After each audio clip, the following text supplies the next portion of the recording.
All right, we are live. I got so much news and information to go over with you guys. I'm so happy you are here. We're going to be talking about Bitcoin. We're going to talk about XRP. We're going to talk about so much more. Good to see Ariana in the chat trying to keep us all safe. I know everyone is coming in slowly right now. We'll give it a few minutes for people to come in and say what's up. How's it going? Share my screen here. Let's pull this up.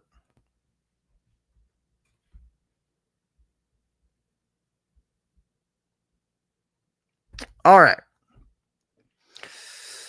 What's up, Fiesta? Good to see you. Crunch Concert, what's up? Nick is here. Good morning from New Zealand. Good to see you, Nick. Facebook buying XRP sounds like Nokia 1200 phones. Yeah, I don't think that's real, man. XLM price prediction this year, Little Jack. I have no idea, man. What if anyone could tell you what they know for sure what prices are going to be? They're just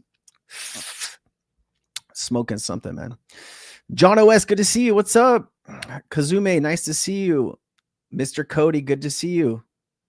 If I'm lying and I'm dying podcast, great to see you. What do you think about VeChain? I don't know, man. I haven't really looked at VeChain too much recently, so I couldn't really give you a rundown on that. But, you know, I'm seeing a lot of posting.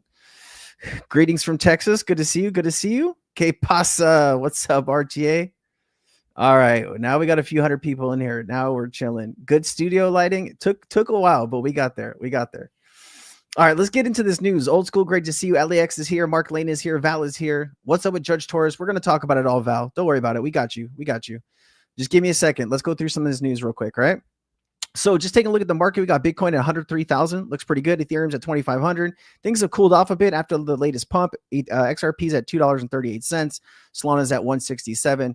There is some new information floating around today with tariffs and stuff like that. So we'll address that here in just a little bit. But let's go ahead and get into the news here. We got Eric Trump. It says crypto will destroy banks like JP Morgan Chase. This is a bold statement. Let me play this for you. And I go, why do these banks even need to exist? You know, what is it that JP Morgan Chase does? You know, that DeFi, that blockchain can't do better, cheaper, more efficiently, more transparently. You know, hence really the creation of this idea, and really hence my entrance into, you know, the cryptocurrency world. And I think it's going to solve a lot of problems. You know, the SWIFT system in this country is absolutely broken.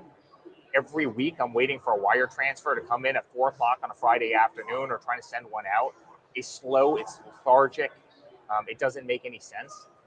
You look at what digital currency can do. You look what a digital currency backed by the US dollar, backed by US treasuries, that can be sent anywhere on earth instantaneously, 24 hours a day, 7 days a week, can do. It's going to revolutionize finance, and we're very excited to be on the forefront of it. All right, let's go. Let's go. And then you also have Eric Trump here looking on stage at CoinDesk that just happened. Let me play it. Everybody. I hear it from sovereign wealth funds. I hear it from the wealthiest families. I hear it from the biggest companies. I mean, the adoption of it is incredible. I told the story. I was at MENA in Abu Dhabi, and I told the story right before I got there. A good buddy of mine runs one of the biggest banks in America. You can probably guess which one it is. They run a very, very large office for that bank in the wealthiest suburb of New York, right, in Greenwich, Connecticut. And he always said, a year ago, he was saying, hey, Bitcoin's funny money. Crypto's funny money. The other day, he goes, Eric, where do I buy this incredible kind of, you know, cryptocurrency? Where do I buy Bitcoin? How do I get into this world? And so every single day, guys, I'm telling you, people who were kind of staunchly against it, people who didn't understand it, people who were closed-minded, people who were kind of rhinos to traditional finance are coming around in a massive way. And I think the kind of spike in Bitcoin is going to be significant. And therefore, it really is kind of a race to the top right now. There's a lot of people who are running very, very hard at this mission. And I promise you, we're going to beat them in that marathon. All right, there you go. Some pretty bold words coming from Eric Trump. Love to see that. I just want to say what's up to everyone else in the chat that came in a little bit later. Great to see you. Got somebody from Hawaii here. Got to say what's up to my Hawaii people. Great to see you. Great to see you.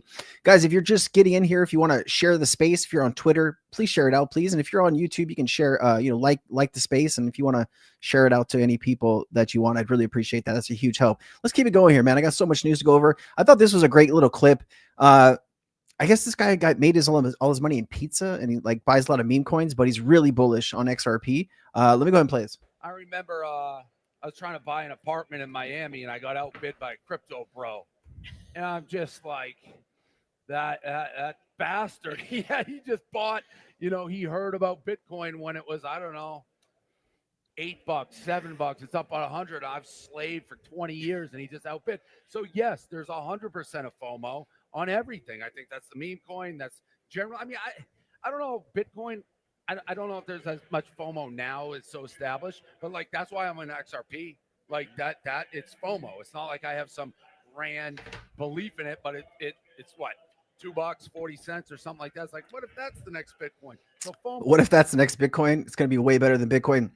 We also have Robinhood, one of the founders of Robinhood, up here talking about the WonderFi acquisition. If you're not familiar with this, Robinhood is going and acquiring all kinds of companies. They acquired Bitstamp. Now they acquired WonderFi. If you're wondering, like, WonderFi, that is Kevin O'Leary's a project, Mr. Wonderful's project. I think they got about 180 or 190 million dollars for it. Let me play this. So the goal, is no secret. We want Robinhood to be available everywhere in the world, and we want to be able to access any financial system for our customers. So it was very important for us to start thinking about how do we keep expanding. And the Canadian market is an exciting market. 19 million people are going to use crypto technologies in 2025. It's also about 900 million in revenue. And so being able to bring the Robinhood mission through WonderFi was something that we were very excited about. So the goal. All right. A lot of acquisitions happening. Also, I wanted to address this Coinbase stuff. From what I understand, Coinbase had some people outside of the US that were, I guess, involved with bringing customers on, and they had access to some customer data. I guess some people that are bad actors went to these people and gave them money for some of this customer data. This customer data involved about 1% of Coinbase users, and it had full names, addresses, contact deals, parcel security numbers, bank accounts, and identity documents. This is actually quite terrible. I know Coinbase is doing a lot of damage control, and they said that if any losses do happen, that they will be responsible for those losses. At least that's what they've said.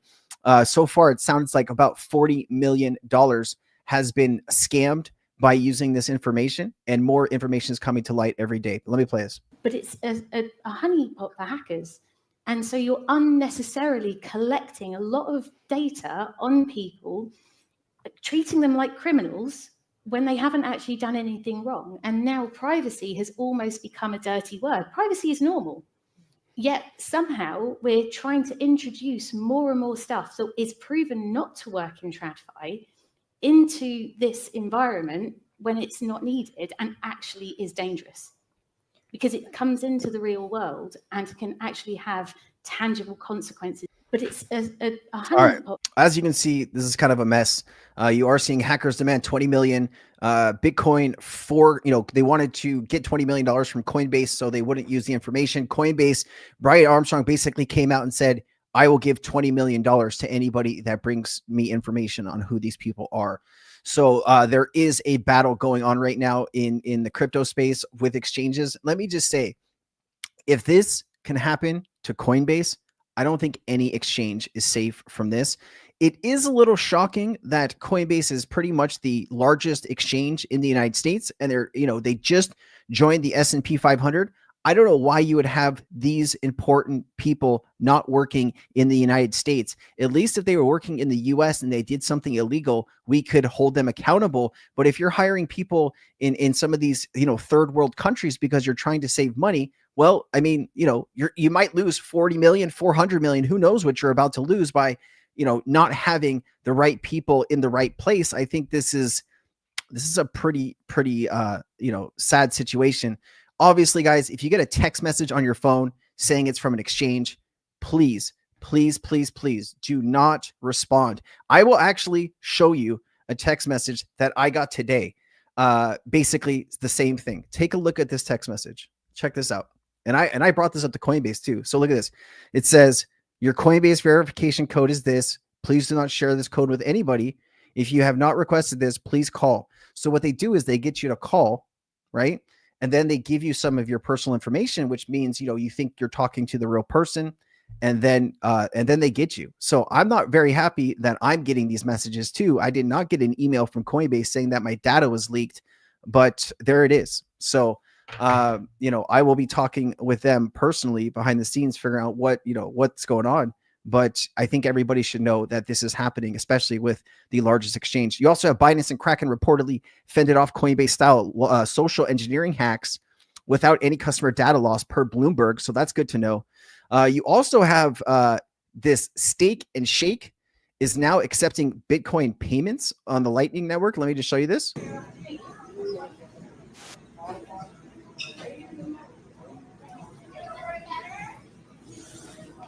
It's like, please wait. You know, if the Bitcoin network is busy, you might be here for a few hours, right?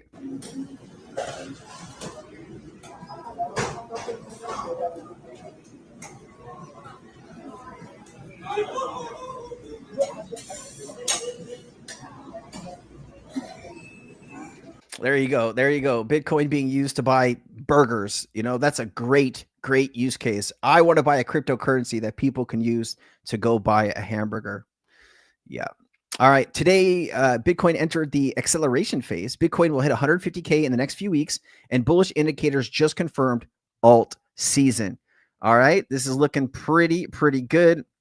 There's going to be a lot of data in here that I'm just not going to go over. I'm going to post this when I do my updates for Cryptonaires members. I'll have some notes in here, but there's some pretty good projects in here that you should be paying attention to.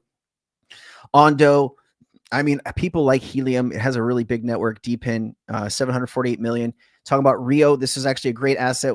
This was called in Cryptonaires very early. I think like 4 or 5 million.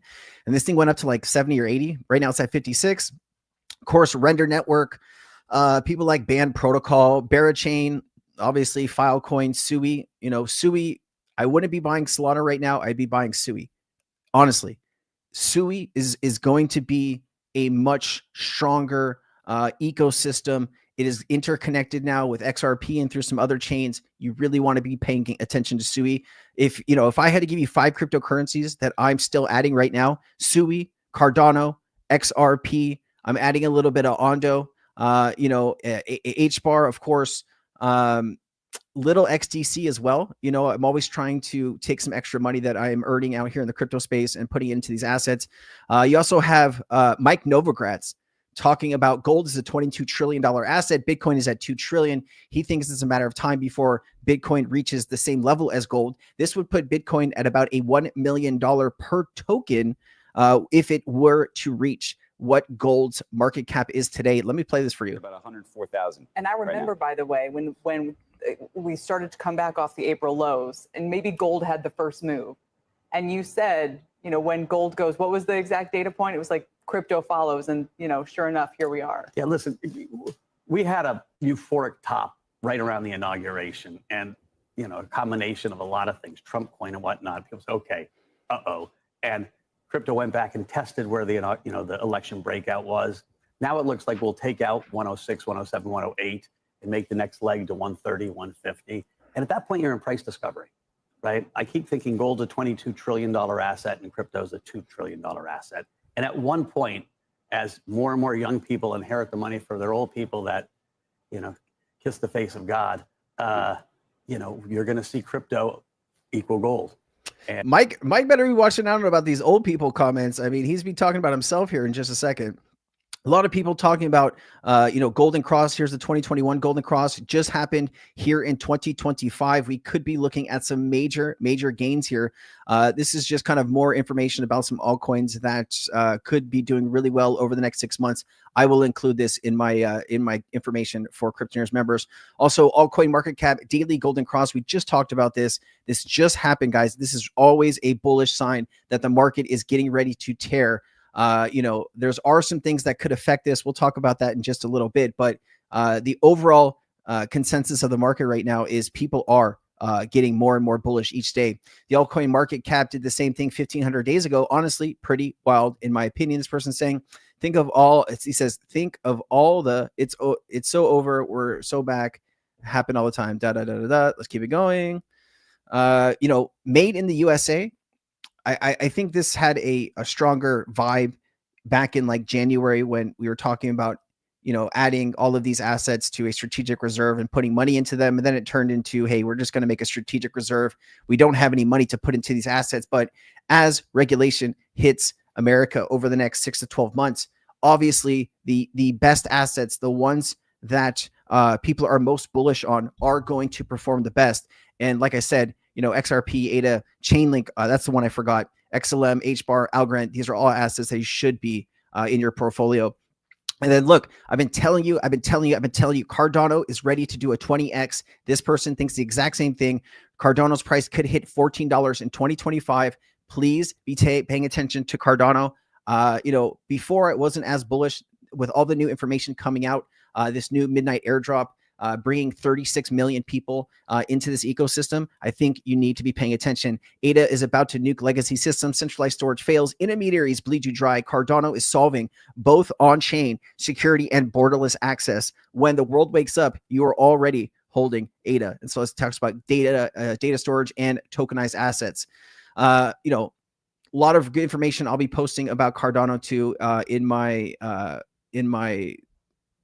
when I type it all up. You guys know what I'm talking about. If you're a Cryptonaires member, you know what I'm talking about. All right. XRP, the next XRP ETF volatility shares trust IS is coming.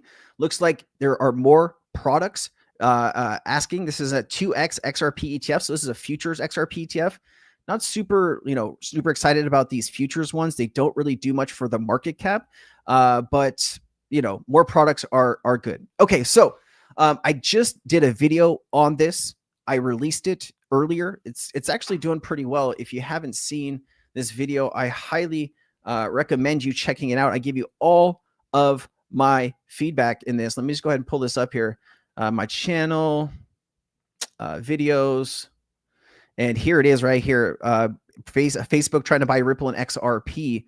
But man, I can tell you that after I did the research on this, I don't think Facebook has enough money to buy Ripple and XRP. I also said this would be a terrible, terrible thing for Ripple and the XRP community. I think people would walk away from XRP if Meta actually took them over. The reason is, Meta isn't good with crypto stuff. Let's be honest.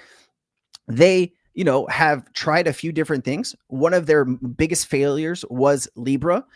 Remember, they went into this whole, changed the name from Facebook to Meta to get into this whole metaverse thing. That's been a, $60 billion waste. There's just been so many issues here. And, right now, Ripple has an incredible team backing it up. If that team were to go and Meta were to take it over, they're going to substitute some of their people inside of that. And it wouldn't feel the same.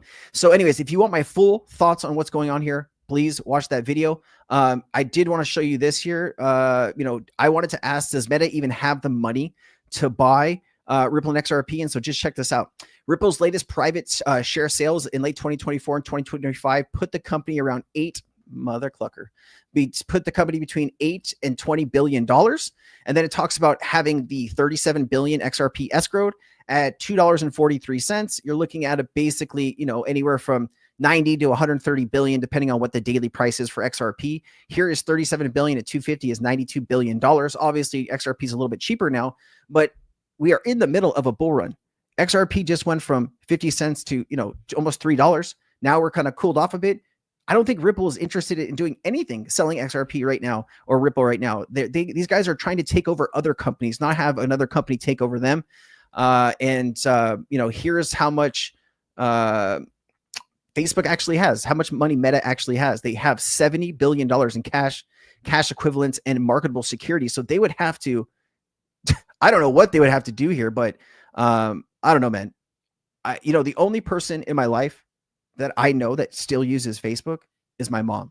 And I'm like, do you have a TikTok or YouTube? And she's like, no, I guess a lot of her older friends are on Facebook, but I haven't used Facebook in like 5, 6, 7 years, maybe even longer than that. And I think a lot of people are feeling the same way. Let's see what we got here. 880 people hanging out here. Just want to check in with the audience. What are your thoughts on ZBIC? We've actually been talking about this the last few weeks. I think it looks pretty decent. I don't own any, but I know there's a lot of people talking about, hey, it's going to go crazy. I'm really focused on, putting money into long-term assets right now for myself, my portfolio. James Comey loves Howdy Doody. All right. That's fair. Zuckerberg should be bunkmates with Comey. I don't know. Is that something I'm missing? James Comey, wasn't that the former FBI director, James Comey? Why do people talk about XRP price like it's stock? Silver and Blacksmith, I saw you talk about this earlier. You know, people in here, me, I don't talk about XRP as a stock. I talk about it as a financial asset. So, you know, maybe save those comments for people that actually talk about it as like a stock. We don't do that in here. Thank you, bro. Appreciate your thought.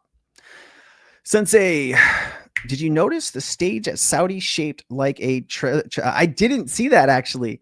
You want to send me that on Twitter? I'll pull it up if you can.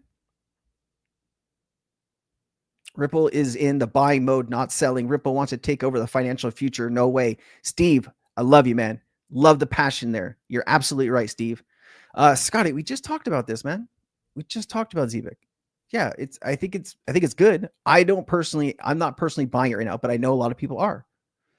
I don't know the team. There's a lot of like, you know, things that I don't know, but I know there's like, you know, Zach Rector and some of these other people are, you know, been talking about it and buying it up. So, you know, if you trust their, you know, research, go for it.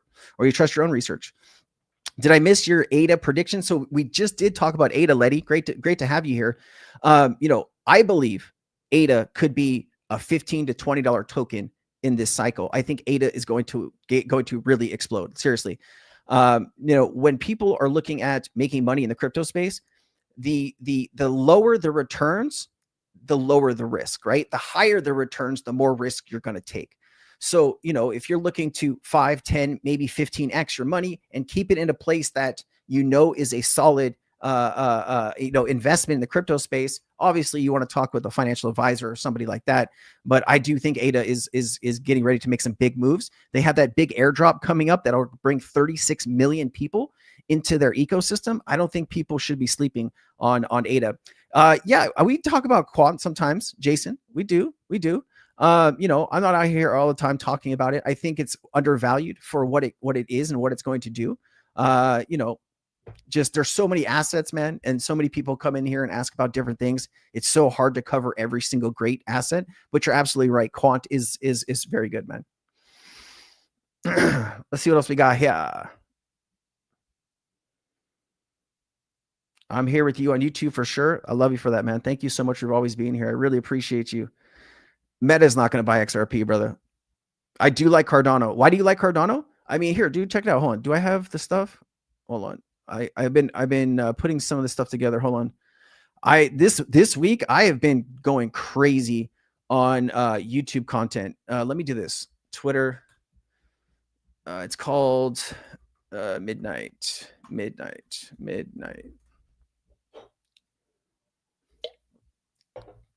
Fuck, call it glacier airdrop.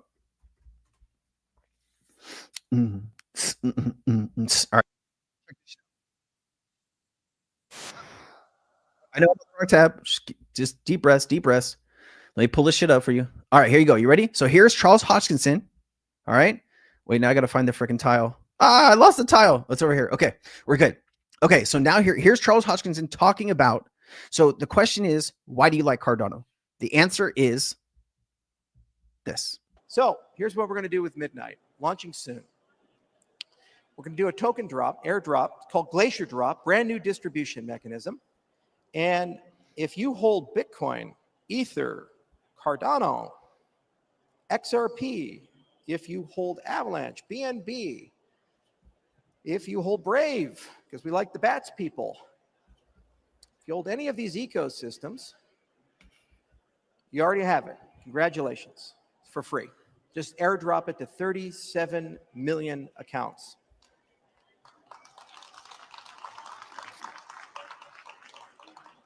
You can do whatever the hell you want to do with it. You can ignore it and put it in the corner like a lonely dog. You can sell it. You can burn it. You can say, I really hate that Charles Hoskinson guy, so I'm just going to find a way to weaponize it against him. I don't give a shit. It's yours. It's your property.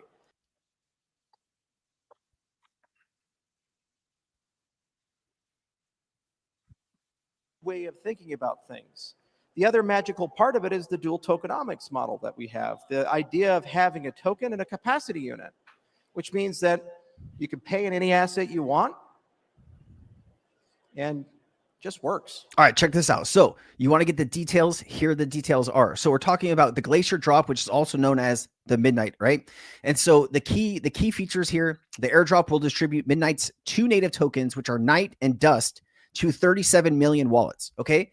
Regardless of what you think about Cardano right now, whether you know everything about them or you know nothing about them, understand soon 36 million people will be given tokens to come into their ecosystem.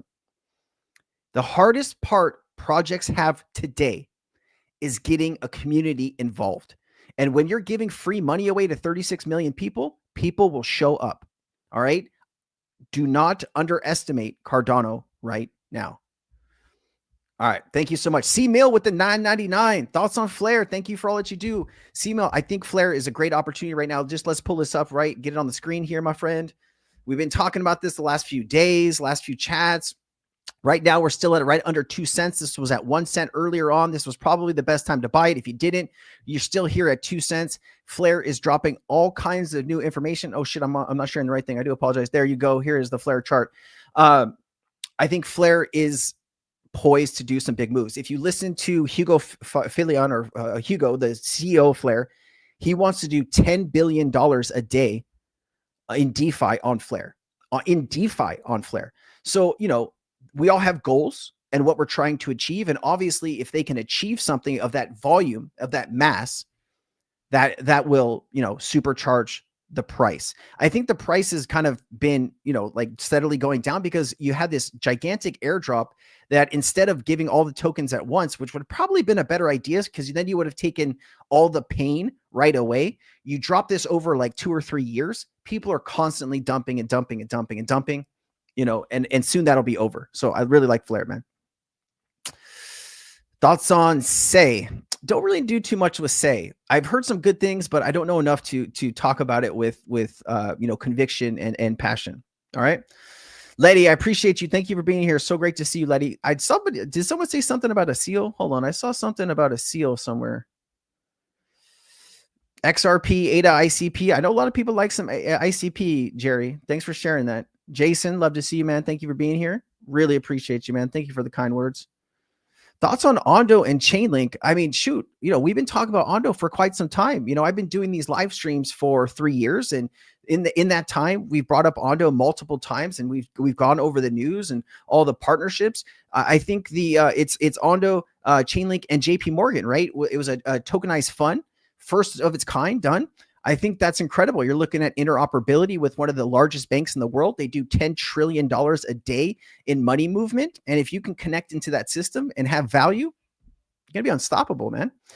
Love HBAR, man. I think HBAR, people are sleeping on HBAR. You need HBAR in your portfolio. I am not a financial advisor. I am just a guy next to a seal. Remember that stuff, okay? But pay attention. Pay attention to HBAR.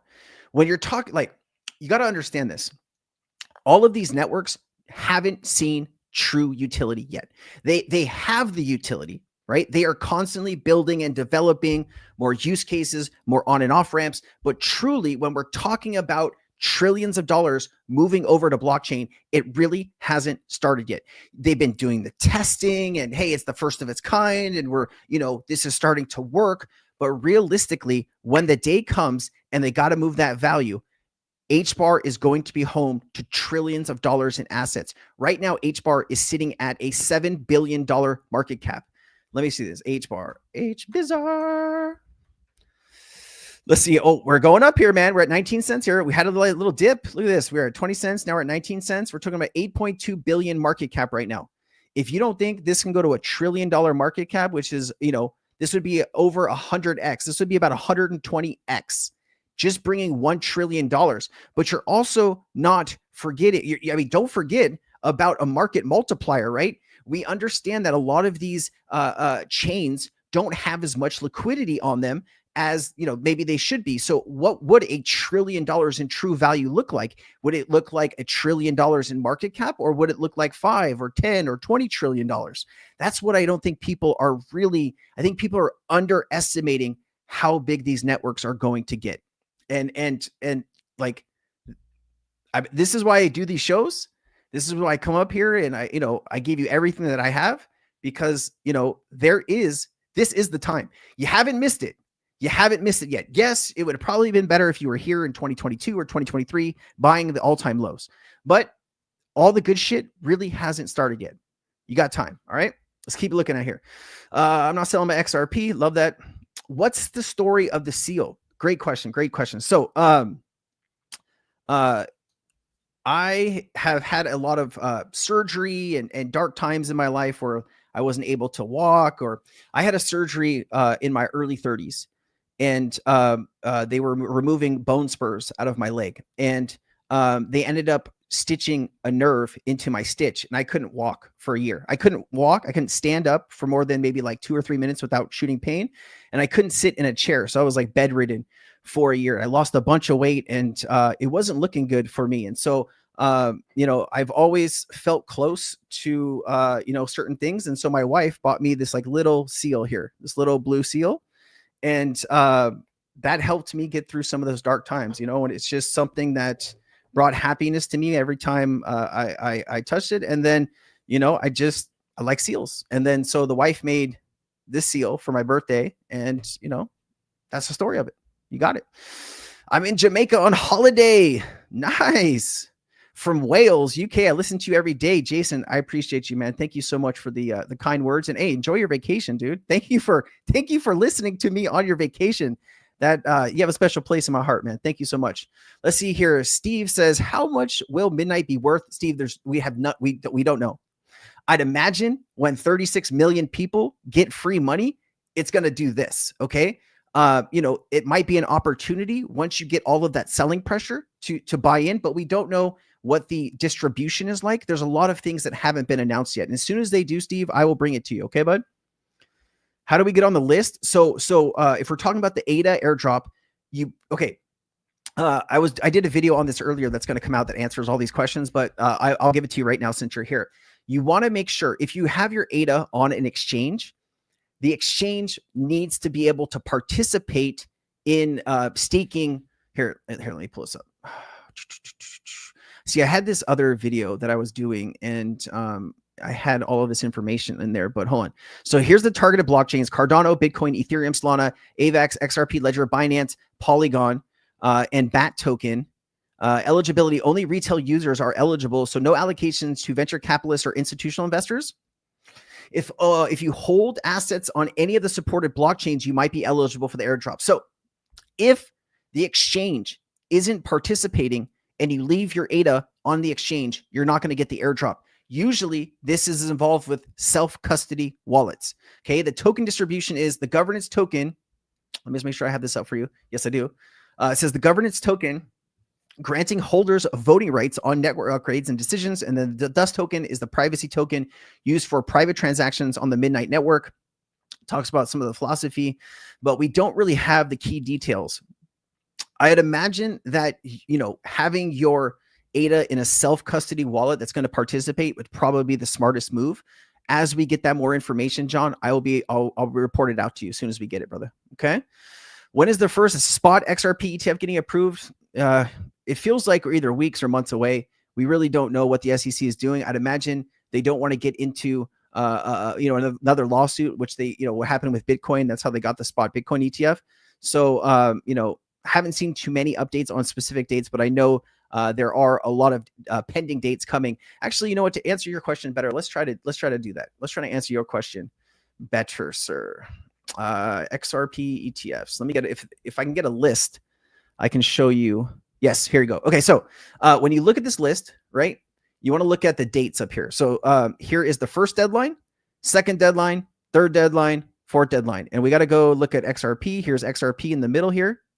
Let me see if I can scroll in here. So here's XRP. Okay. And here are some of the dates. So like 5/2, 5/21, 5/22, all these dates, the SEC has to either say yes or no. So if it's not these dates, then it's these dates. And when it's not these dates, it's these dates. So I know that's not a great answer to your question, but those are the dates that something could possibly happen. Okay. Awesome. We're cruising. If one is buying ADA now, iChat eligible for airdrop? It sounds like it. Yeah. I don't think they've done the snapshot yet. I've not heard any mention of a snapshot already been taken. So I personally am buying ADA to try to do this as well. All right. What's up, my boy? What's up, that guy? Great to see you, brother. Say coin, is that your sensei coin? Nah, man. I always get nervous, right? A lot of people have asked me to launch like a token or a meme token or something like that. And like, I know that the people that might get into that early will probably make money, but the people that I really care about, people like, this is how it would happen, right? I would announce it in my community first, because those are the people that have been with me for years. I would announce it there. Those people would probably get in. Then we would promote it and talk about it online with, influencers and stuff like that. But there'd be a lot of people that would be dumping and taking profits, off of like you guys, and I can't do that. Like I'm here to help steward you through all of this craziness called crypto. I don't want to make money off of you. Like if you want to donate to the channel and support me, that's great. But like, I'm not here to dump on you. Like that is something that I haven't done. And even buying crypto tokens in my community, especially like tokens that are, meme tokens and things like that. There's a lot of times where, if they fail, I don't even take profit because, I usually buy in before my community. And, there's just this, dumping on people, especially people that are close to me, is not something that I like to do. So sometimes I end up losing money by doing that, but it all works out in the end. All right, let's keep it going. I feel like I could talk about this forever. Any ideas when it's dropping? We don't know yet on the ADA drop. We do not know. We got Jen here. Jen, great to see you so much. Alexis Gomez, great to see you, Alexis. How's it going? Am I rich yet? Maybe. We got Dutch here from Amsterdam. Love to see you, Dutch. Thank you so much. All right. How about Flare? We talked about Flare. You just got to rewind the video, my friend. Let's go. You got to rewind the video. We got Richard here. Richard, thank you so much for supporting the channel, guys. If you want to be like Richard here, you can become a member of the channel. That helps support me and all the stuff that I'm doing here. Really appreciate you. Reverend Zombie says, if the judge denying dropping the injunction against Ripple to sell direct is such a bad thing, or does it force banks to buy off the open market? So very interesting. It sounds like the judge was a little frustrated that the SEC has spent the last 4 years attacking Ripple and saying how bad they are and how they did all this stuff. And then when it came to proving all of this stuff, they did a very bad job of it, right? Remember the judge says they were acting something capricious, Brad always used to talk about that. So I think the judge is kind of like the SEC just did a 180. You've just spent the last 4 years attacking these people. Now that you're letting them all go, what's going on there? And I think they just need to kind of realign. I don't think the court has the power right now. I don't think she specifically has the power.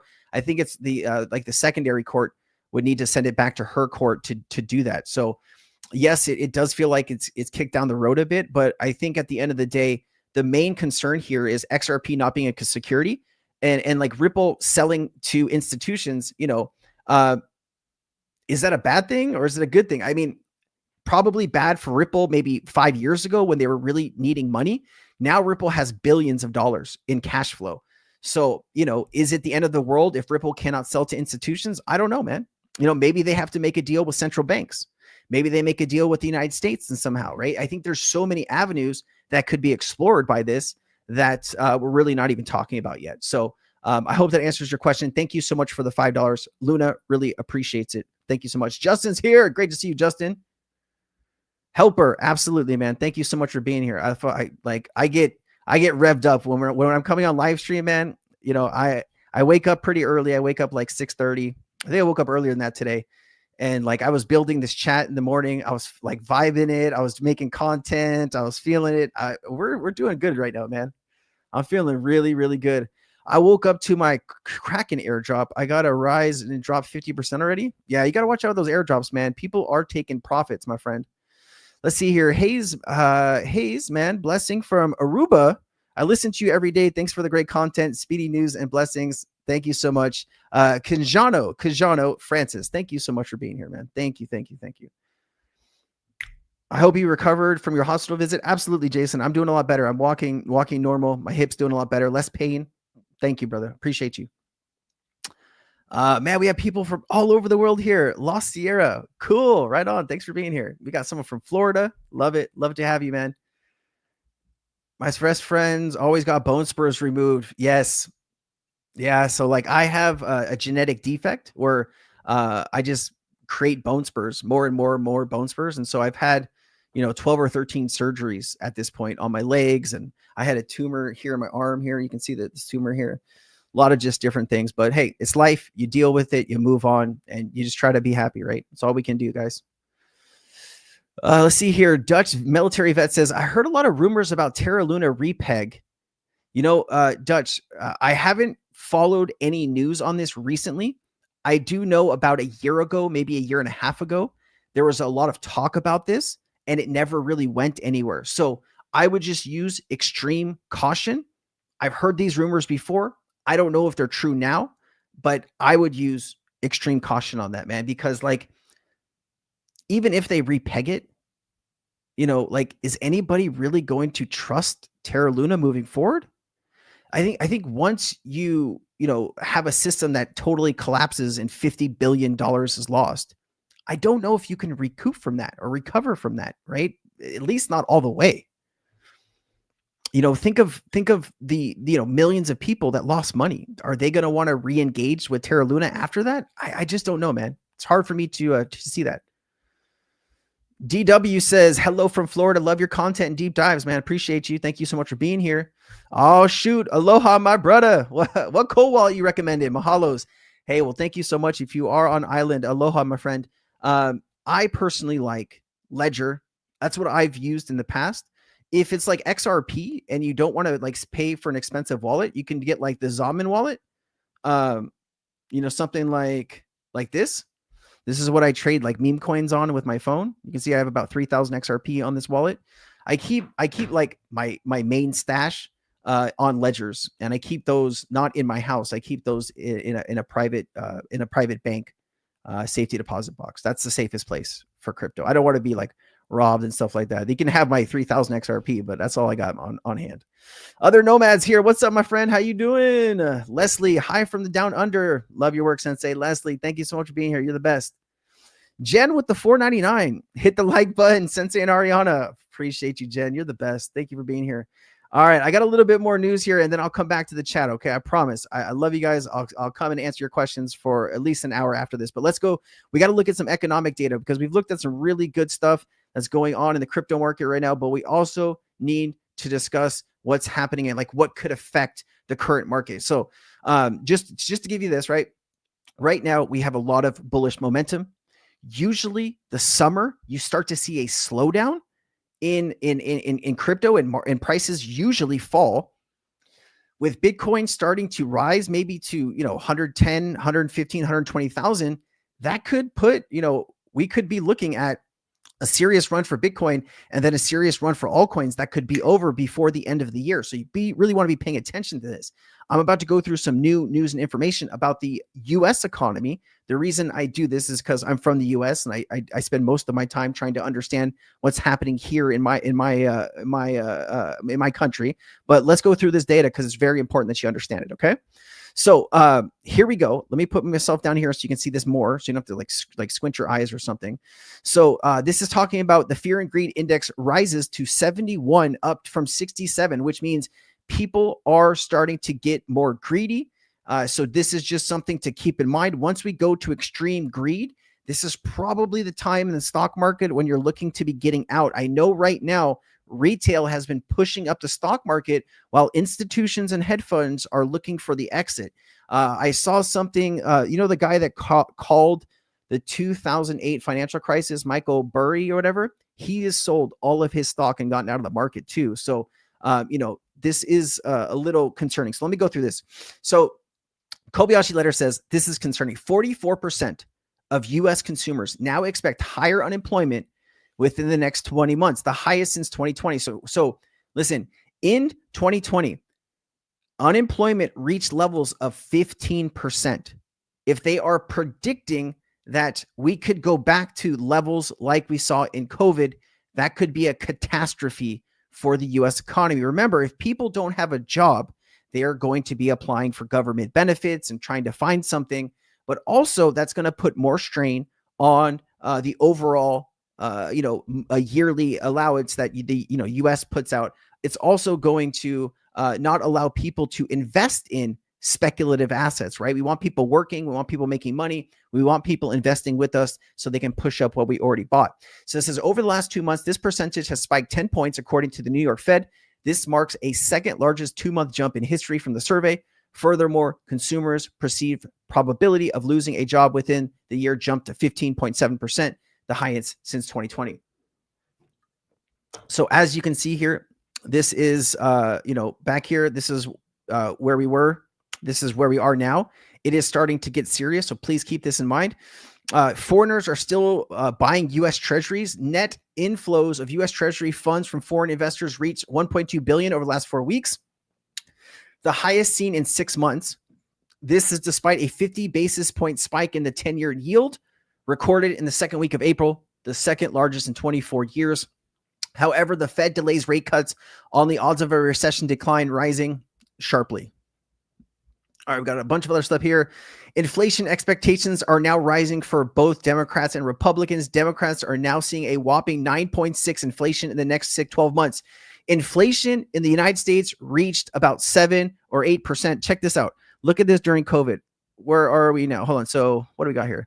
Red is 1-year inflation expectations, Republican. And then, okay, so this is really different. Republicans think inflation in the next 12 months is going to be 1.2%. That's pretty funny. That's cute. Democrats think it's going to be 9.6%. I would imagine it's going to be somewhere, in between, but this could get out of hand pretty quickly. Remember, tariffs are inherent inflationary.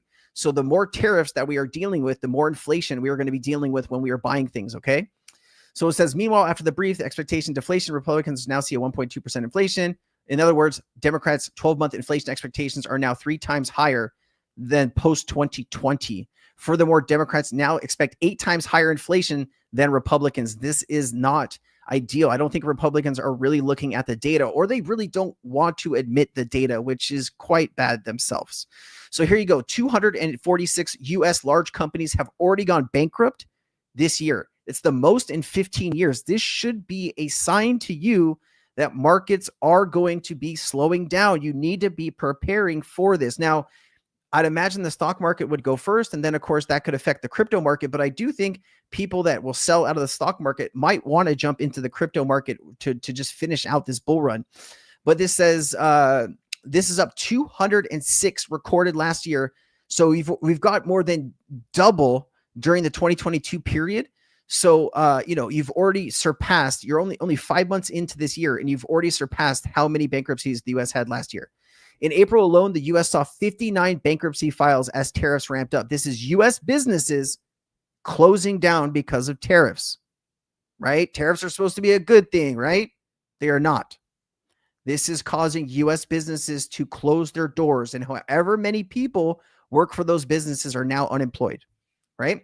So far this year, the industrial sector has seen 41 bankruptcies, followed by 31 in consumer discretionary and 17 in healthcare. According to the S&P 500, consumer discretionary companies have been hit the hardest due to market volatility, tariffs, and inflation uncertainty.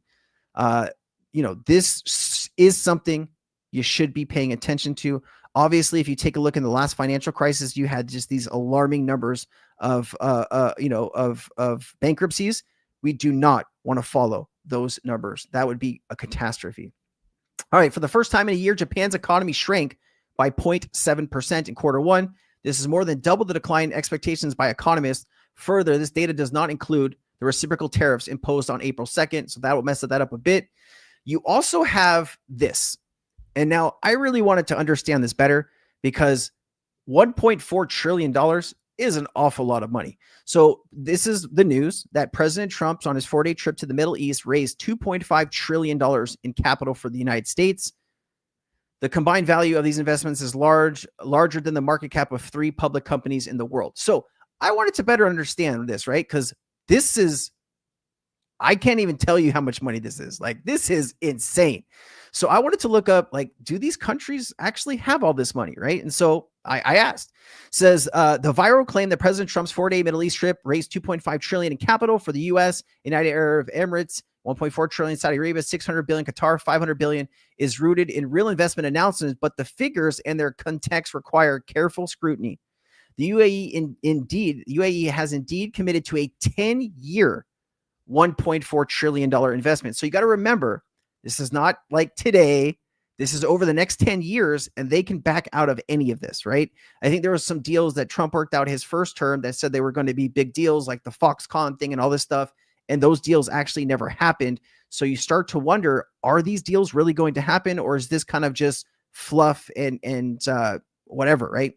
This is not immediate cash influx, but long-term plan with specific projects, such as $25 billion on energy data center initiative, already identified as part of the broader commitment. Saudi Arabia announced $600 billion commitment to invest in the U.S. Remember, when Trump got off the plane, Saudi Arabia said $600 billion. When, a few hours later, they announced that they moved this number to $1 trillion. So, I don't know how real these numbers are, but if you can go from $600 billion to $1 trillion in a conversation, that doesn't really feel like there was good planning involved there. It's just like they're throwing out these numbers so they want the news to catch on to this. Like, it's good. It's really good news. Yes, if we get all this money for the U.S., that would be incredible, but we got to make sure that this actually does happen. This includes 42 billion defense deals. So most of this stuff, could be military equipment, right? So Qatar, this is the country that wants to give Trump a $400 million plane.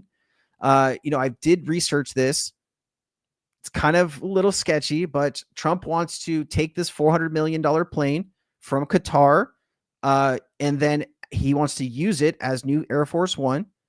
To do that, you would need to retrofit this plane with all of the things that Air Force One has. They'd have to pull out a lot of the electronics and reinstall some of the stuff, which would take probably a few $100 million on taxpayers, which they don't really talk about very much. But I don't know, I've never really seen a president, accept a $400 million gift from a country. And you start to wonder, like, what is in this for the American people? Like, Trump's getting a $400 million plane. Anyway, something to take note of. A $1.2 trillion economic exchange agreement, which appears to include the broad range of trade, investment, and commercial commitments over a decade. Separately, Qatar's sovereign wealth fund, QAE, pledged an additional $500 billion to the U.S. investments over 10 years, targeting AI, data centers, and healthcare. The $500 billion figure is a more concrete investment commitment, while the $1.2 trillion includes broader economic activity and trade flows. And then I said, are these figures real, right? Long-term frameworks, the headline numbers represent planned investments over a decade or more, not imminent capital transfers, non-binding elements. Many deals are non-binding memorandums of understanding, which means the countries don't actually have to do this, right? If it's not binding, if it's not a real contract, they can back out at any time. That's what I've been trying to explain to people that are freaking out about this. Like, this is like the best news in the world. Yes, it's great that possible investments coming in, but remember, none of this is binding and could go backwards at any minute. Inflated totals. Analysts and diplomats note that such figures are often inflated during high-profile visits, which means, hey, we're going to give you 10 trillion. And then you leave, the news reports the 10 trillion, and then it gets lowered and lowered and lowered. It's just like Doge, right? Doge said they would come in and save $2 trillion. Then they revised it down to 1 trillion. Then they revised it down to 150 billion. And God knows if they even did that, right? So, like, there's just some problems here, I think. But hey, anyways, here is the summary table of all of these investments and what that would be looking like. And interesting stuff. So we'll have to see how all that stuff works out, ladies and gentlemen. Here is that information. Michael Burry has liquidated his whole portfolio. Remember, this is the gentleman who called the 2008 financial crisis. If you have hedge funds, institutions, Michael Burry, all getting out, please understand that all of these people spend their entire lives tracking what's going on in markets. And if they're pulling all of their money out of the market, do you think it's smart for an average retail investor to be investing in a market where all of these really intelligent people who have called crashes and recessions and all this stuff before, they are telling you like this is not a good situation. Be prepared. And I think people are kind of sleeping on that. And then here you go. Here's Michael Burry has sold every stock in his portfolio except a new position in Estee Lauder. So here is all the man sales here. Done. He's out. All right. Okay. Somebody from my community actually shared this. Oh, shoot. What did I do here? Somebody from my community actually shared this. What the fuck is this? Oh, this is because Elon changed his name. Yeah. All right. Let me show you this. So, website. I haven't taken a look at this too much, but I know one of my team members is very interested in this project, so I just wanted to pull it up here. If it loads. There we go. So this is called Lark XR in what the fudge muffins? Immersive and interactive 3D XR streaming excellence. A proprietary enterprise-grade real-time 3D XLR cloud streaming and rendering platform. Okay. So maybe something to take a look at here. I will leave this down in the description if you want to take a look at it. I haven't bought into this yet, but you know, I at least wanted to bring it up and show you, see if you're interested. And I'll be doing some more analysis on this over the next over the weekend, and I'll come back on Tuesday with some more information. But I just wanted to make you aware of this in case you know, you're looking to get into something. Obviously, you know, this is something that's going to be a little bit more risky. It does look like we had a high here of about 15 million, and it's come back down to about 10 million, but it's been rising slowly and steadily ever since. So just want to be paying close attention to this. Really need to get back into this. According to the CRFB estimates, the House reconciliation bill will add $3.3 trillion to the public debt over the next 9 years. Man, we love spending money. If made permanent, this would increase federal debt by a whopping $5.2 trillion by the end of 2034. This one thing, this reconciliation package. This will raise annual deficits by 2.9 trillion to 3.3 trillion permanent. Therefore, the annual budget deficit could surpass 3 trillion for the first time in history. Basically, what this means, guys, is we are actually printing and spending more money than we ever have in history. So I know the plan was, you know, Trump's plan was to bring costs down, to bring spending down.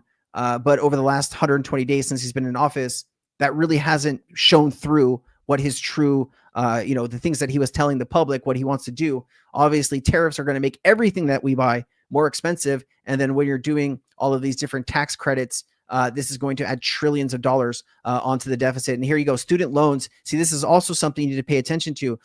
There was a student loan you know, forgiveness and student loans, you know, during COVID, and they continued that to help out people get back on their feet. The Trump administration removed that and made people starting to pay again. And so 8% of student loans transitioned to serious delinquency in Q1 2025, the highest since 2020. This is up 0.8 Q4. Minus 11% of borrowers age 50 plus were at least 90 days past due. So this is not just young people, guys. This is all people. And now so over 10% of balances, or 6 million borrowers, are either past due or default. So listen, there's about 330 million people in the US, give or take. 250 million of those are adults. When you have 6 million, right, which is, you know, like 1/20th or something of the population, maybe like 1/30th, sorry. You know, they're not able to afford paying their student loans. So they're not going to be able to afford much else, is what I'm trying to say. There's going to be a big crunch on money here over the next few months. You just want to be paying attention to this. So here it is. This is truly remarkable. US leveraged ETF assets up 30 billion or 40% over the past month to 105 billion. This is a sharp recovery from the 50 billion decline seen in January and to the second week of April. By comparison, during the 2022 bear market, leveraged ETFs market dropped $30 billion and took 7 months to recoup its losses. Meanwhile, the 3X leveraged long NASDAQ ETF TQQQ is nearly up 80% since April. So a lot of crazy stuff going on in the markets. This is good recovery. U.S. household debt surged to $167 billion in Q1 2025 to a record $18.2 trillion. Over the last 10 years, total household debt has soared by a whopping $7 trillion. In Q1, jump was driven by mortgage debt and rose to $199 billion to a record 12.8 trillion. Student loans increased to $16 billion to $1.6 billion, all-time high. On the other hand, auto credit cards declined by 13 billion and 29 billion to 1.6 trillion and 1.2 trillion respectively. So debt is a little bit out of control right now. And, you know, people are spending more money than they have. Another day, another climb of rates. The 30-year note is back up at 5%. The mortgage rates are back above 7%. Trade deals, weaker inflation data, and general economic uncertainty can't even lower rates. The trade deals are coming. Headlines are no longer able to contain yields, all while Powell maintains a higher standard for longer view. Trump and Bassett must be concerned here. So when Trump put all of these tariffs on China, right? The reason he put a pause, right, or he reduced went to China and reduced some of these tariffs was because China and Japan are the two largest holders of American debt. They started dumping billions of dollars in U.S. Treasury bonds, and that's caused the 30-year and the 10-year to start climbing. Okay, the 10-year bond. Hold on, let's look. 10-year T-bill. Let me see if I got that data here real quick. 1 second. 10-year T-bill. So yeah, look, we're right in this area here. It's about 4.5% the last time I looked at it. If the 10-year gets to 5%, that's a really bad level consciously. And I think a lot of people would start freaking out. The issue here is America's brand, right? It's not just companies. Our brand is money, okay? The safest asset, or used to be the safest asset, still the safest asset, is treasury bonds, right? It has the lowest risk of any other asset out there, right? Lower than, investing in the stock market, lower than investing in Bitcoin, but it is guaranteed. And, the US is going to have to print even more money, creating even more treasury bills to float whatever it is they're about to do in Congress. The problem here is if you don't have a buyer of all of the new debt that you are creating, that is not going to work very long. So this is why a lot of people think a great reset is coming. This is why a lot of people are concerned about America's financial stability right now. And, there is some good news, though. Let me show you this. April PPI inflation falls to 2.4%. Expectations were 2.5. Core PPI inflation falls to 3.1, in line with the expectations. And March PPI inflation rise 3.3 to 4.0. So inflation is, we had a nice drop in April, right? You're always looking back a few months here.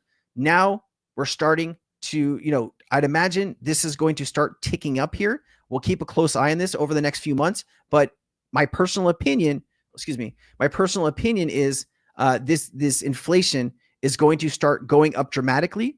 And, there's going to be less items on the shelves. Supply chains are currently really messed up. Everything that I'm watching and listening to, it means the inflation is going to be coming back pretty hard here. Okay. Foreign investors, right? I think we read about that. Excuse me. I do apologize.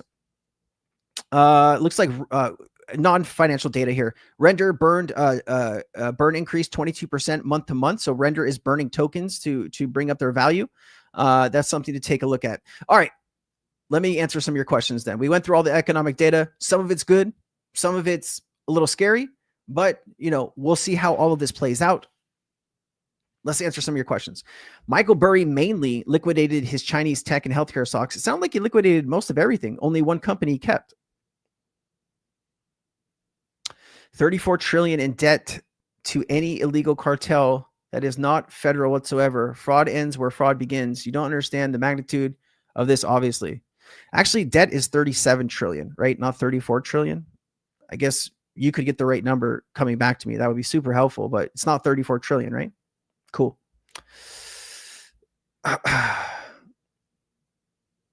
Why you guys think it's 34 trillion, man? Like US debt clock. This is not hard to research yourself, guys. You just got to look at US debt clock, right? US debt clock's right here. And it's going to tell you how much debt. 36.8. Like, I don't know where's this 34 trillion number you guys are coming up with, because it's 36.858. That is the number. It's not 34, my man.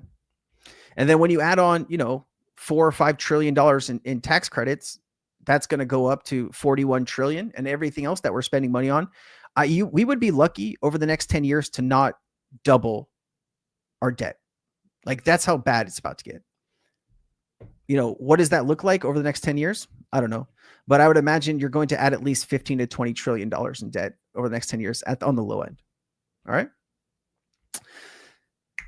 Have you been to a port The California ports are plenty busy with ships stacked offshore. Absolutely. So if you are following what's going on with shipping and supplies, actually over the last few weeks, they have been down about 35% on the LA ports. I think Seattle was down like 20 or 25%. Now that you have this like new deal, they're rushing in a bunch of stuff. The issue here is you don't have enough truck drivers to get all the goods around. I watched a great video on this actually just before I came on here. Let me see if I can pull it up for you so we can talk about this. We can talk about this smartly. Let me do this. Yes, let me pull this up here. Let's watch this together. Why tariffs? So uncertainty is crippling shippers. All right. That is not what I wanted. Okay, hold on. Let me just move this over from my phone. All right, 1 second. And then you also got to remember, like, the trade deals, right? You're renegotiating 100 trade deals. Trump announced today that they're going to be sending out letters for more tariffs on another like 50 countries. 150 countries now are going to have tariffs. I mean, if you think that's a good thing, I think we're looking at two different things here. But let me pull this up here. Let me pull this up. So, I was watching this right before I came on air. Let me show you this. Set to begin on Wednesday, setting up a 90-day negotiating period between the two countries. And guys, that is going to be an intense period of negotiation. We'll see where they land. The U.S. and China have paused their escalating trade war. Tariffs on Chinese imports were cut to 30% from 145%, still far higher than before the Trump administration regained office. Uncertainty plagues the shipping and freight industries. While the pause buys time, this is far from over. Insiders say the sudden, steep, and temporary tariff cut has left companies scrambling. There is a new set of challenges, and the old ones, high prices, empty shelves, and layoffs, could still be ahead. It looked like 2025 was going to be a pretty remarkable year in recovery and really for freight overall, but that changed. Trade between the U.S. and China is in fact collapsing amid the Trump administration's tariff policies. New tariffs on Chinese goods are pushing product prices higher and forcing many U.S. importers to halt shipments. There are so many different facets within the supply chain that the administration is not looking at right now. And that has a lot of people terrified. CNBC dove into the world of freight to better understand what the uncertainty around tariffs means and why some say they could push the U.S. into a recession. I mean, anybody right now is telling you that the tariff stuff are a good thing and it's not going to force a recession. I don't think they're looking at enough data right now. So it's a pretty big problem, guys. It's not propaganda. What we're watching CNBC. It's factual data. It's not like Fox News that got sued for lying to their people, right? Like out of all of these news channels, it's surprising that Americans still stay with Fox News after they had to pay $800 million for lying to their base. I don't know. CNBC, I haven't heard of any lawsuits from CNBC. I don't know what news I can play that's going to make you feel better, but I don't really care. Like there's 1,348 of you watching. How am I supposed to tailor my content to make you happy? I'm not going to. This is what's happening. If you don't want to believe it, I understand that it's hard to listen to. But this is what you are dealing with. And this is about to get worse. So let's just take a look more at this, right? Try to just take a deep breath. Part of growing and learning is listening to some stuff that you might not agree with or you might not feel comfortable with, but that is how you grow as a person, right? Every day I'm watching things that I don't particularly like, but I'm trying to understand how the other side is looking at something. And that's the only way that you're going to be able to get into somebody's head to really understand what they're trying to do here. But let's play this.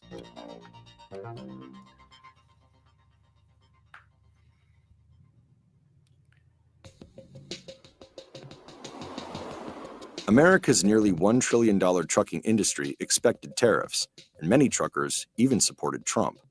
But they didn't expect tariffs would be so high, arrive so quickly, and come with so few exceptions. While the 90-day pause was welcome, it will still take about 4 to 6 weeks for product loaded onto Chinese containers to make it to the US, which means inventory shortages in the short term. The supply chain industry worries now about a capacity crunch, a frenzy of companies trying to get their orders in before the window closes. So this is exactly what you're talking about, how more ships are coming in with more goods right now. That's exactly what you mentioned. They mentioned it right here. Shortages of space on cargo ships and trucks, and bottlenecks at ports. Damage is done.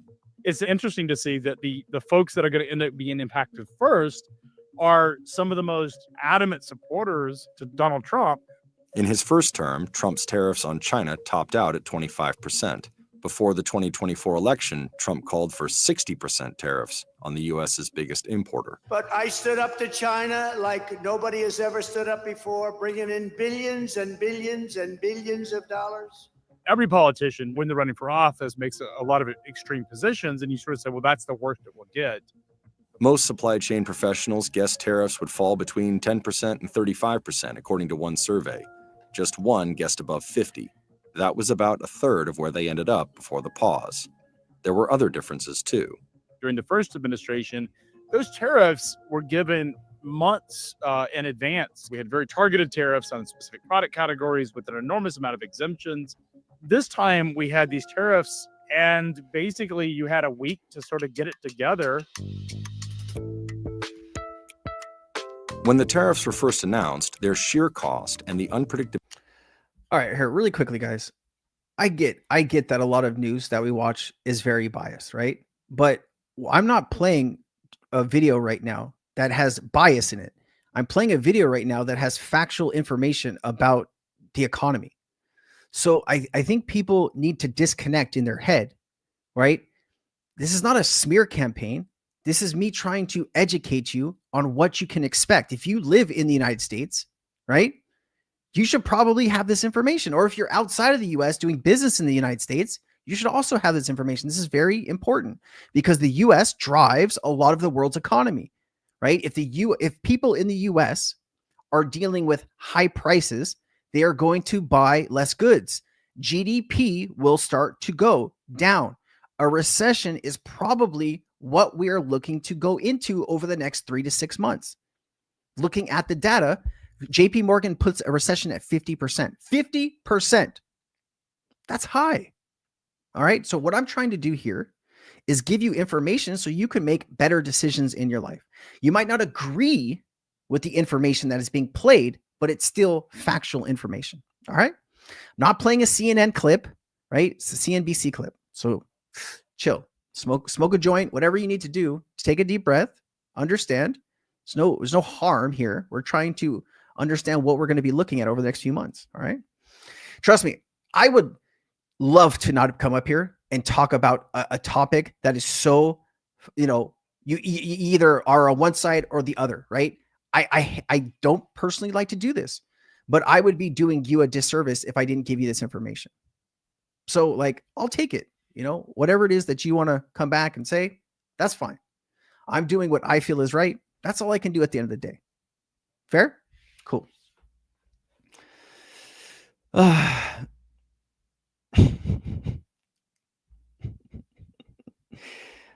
It is 50%, Justin. Yeah. So here, look. So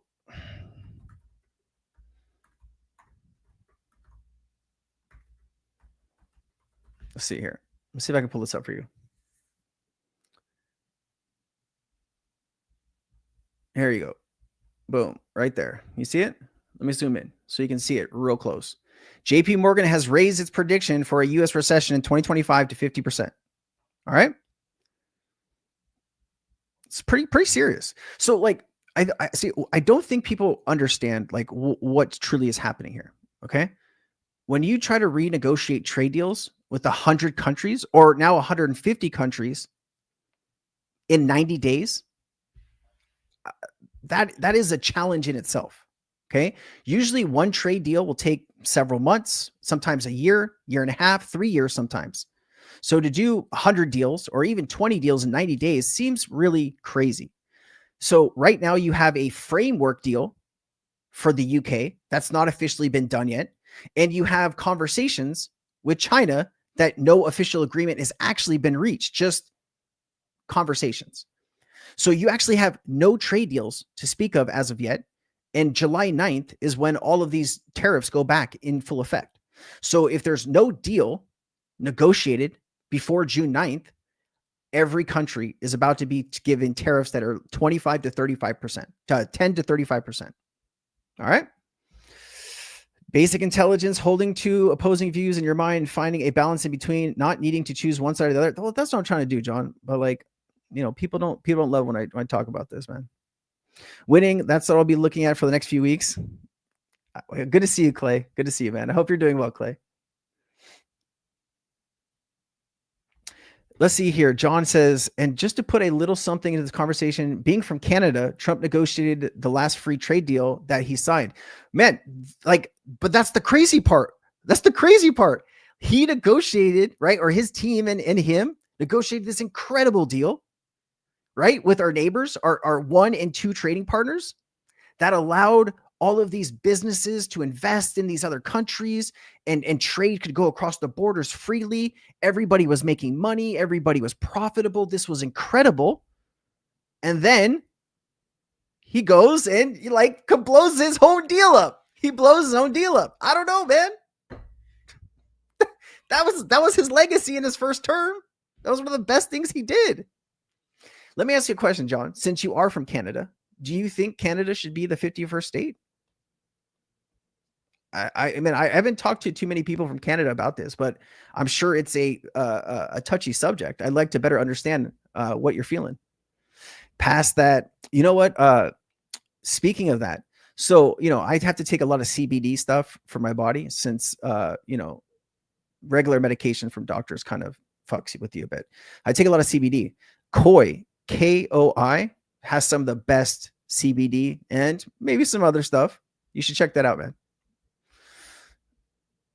If the crypto market crashes, fine, buy more XRP. That's exactly the mindset. I love that. I would love to buy XRP below $1 again. Yes, people would panic.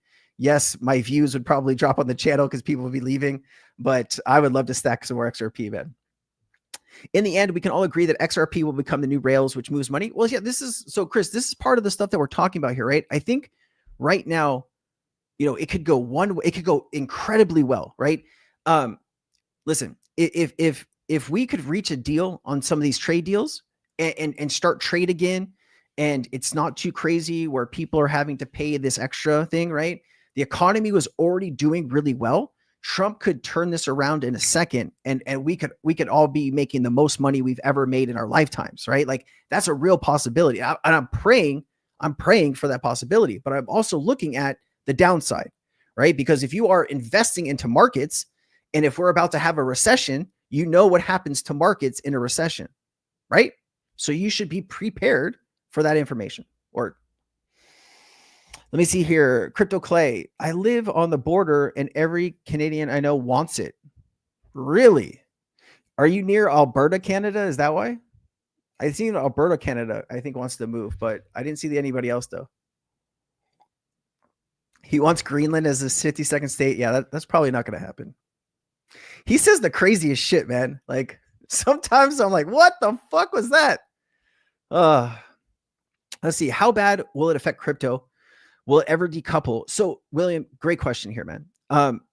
Anytime, if we get to a point of a recession and there's no growth in the economy, people are being laid off, that's going to be very difficult to grow. So what I imagine will happen here, if this does play out like that, and if unemployment starts to go up, the problem here is if you have inflation.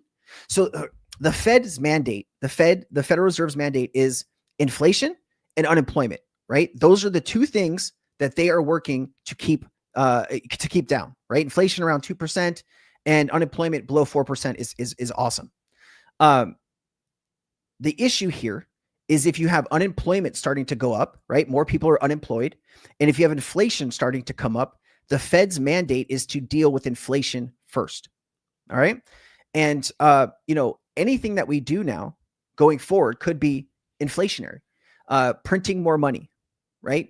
If we drop rates and QE starts back up, quantitative easing, We are going to print. And we all saw what happened last time we printed $7 trillion, right? COVID happened. Trump needed to restart the economy. He gave, he printed, what was that, like $7 or trillions of dollars for loans and businesses, which actually helped keep a lot of businesses and people, alive, which is really well needed. But we saw what happened with the inflation rate. It spiked because we had less goods in the supply chain. So those goods that we did have were more expensive. And we had to deal with the higher inflation costs from the money printing. That's why they raised rates. The stuff has come back down now, but we are at a point where it might just be going right back up. And I know for the last 4 years, the people's biggest complaint was inflation, and we're about to go back into that. So that's what I'm worried about. Will the crypto market and the stock market or whatever markets decouple? Absolutely. When you start to really get to the utility phase of this whole thing, and it's not just the speculation phase, that is when you will have that disconnect, right? Until then, we're just chilling. Alberta seems to, yeah, isn't that what I said, Alberta? Let me see here. Jonathan says, the way I heard it is Canada turns to the 51st state. They're mostly a bunch of, we're not going to say that, man. We don't need to do that. Let's take that down. All right. Every person that I've ever met from Canada has been the sweetest person. Like I really like those people. So I've never met somebody from Canada where I'm like, I don't like that person. So I can't agree. Your experiences are not my experiences. So I'm glad that you could share those, but I'm not going to read that specific thing. Okay. XRP is going to be Bitcoin on steroids. I don't like it. I really don't like it when people compare XRP to Bitcoin, right? If you listen, like if you've been listening over the last 5 years, whatever, any Bitcoin maximalist used to talk about Bitcoin as this revolutionary technology, right? Distributed ledger technology is revolutionary, but they talked about Bitcoin being the new financial system, something bigger, right? And if you fast forward and you started listening the last 6 months, Bitcoin is now a store of value. If you listen to any Bitcoin maxi, that's what they go to now. It's a store of value.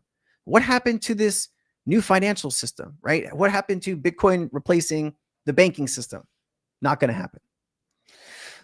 Bitcoin is strictly a digital gold store of value, which is great for people that want to do that. But if you're talking about banks and financial institutions using cryptocurrency seriously, that's mostly going to be through stable coins and the tokenization of financial assets. And that's really where XRP can come in. When do you think the 3 trillion hidden road money will hit the ledger? Hey, Eric, thank you so much for this question. So you have to understand this, okay? RLU, so the plan here, it's about 10 billion a day. They do about 3.6 trillion a year. The issue is that going to be on the XRP ledger, or is that going to be on Ethereum? The reason I say this is because remember, RLUSD is both on the XRP ledger and it's on Ethereum. Okay. So if the transactions are happening over on Ethereum, it's not going to do anything for us because all that volume and all that stuff won't be on the XRP ledger. Now, personally, I think maybe Brad and Monica and all these people understand that, hey, if all of this volume is happening on Ethereum, it's not going to help out the XRP ledger. So I would imagine they're thinking about this before. And the hope here is to, it's going to be RLUSD is going to be used to settle all this. And the transaction gas will be needed. Hopefully it will be XRP. I've been trying to get in touch with people at Ripple. It's been challenging. I'll be honest. Somebody gave me a connection to some guy named Dan at Ripple. He set up a meeting with me yesterday, didn't show up, asked me if I could meet again today, didn't show up. So I'm a little confused, why, it's so difficult to get in touch with people, but I'm trying to get some answers to these questions because I think it's very important. Who's 53rd? Russia? Man, you don't want Russia, brother. You don't want Russia.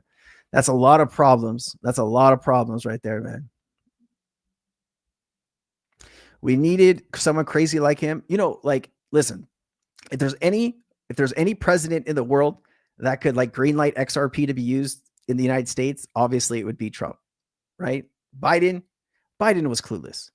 Biden hurt the crypto market. There were so many things that they could have done, and they did all of the wrong things, right?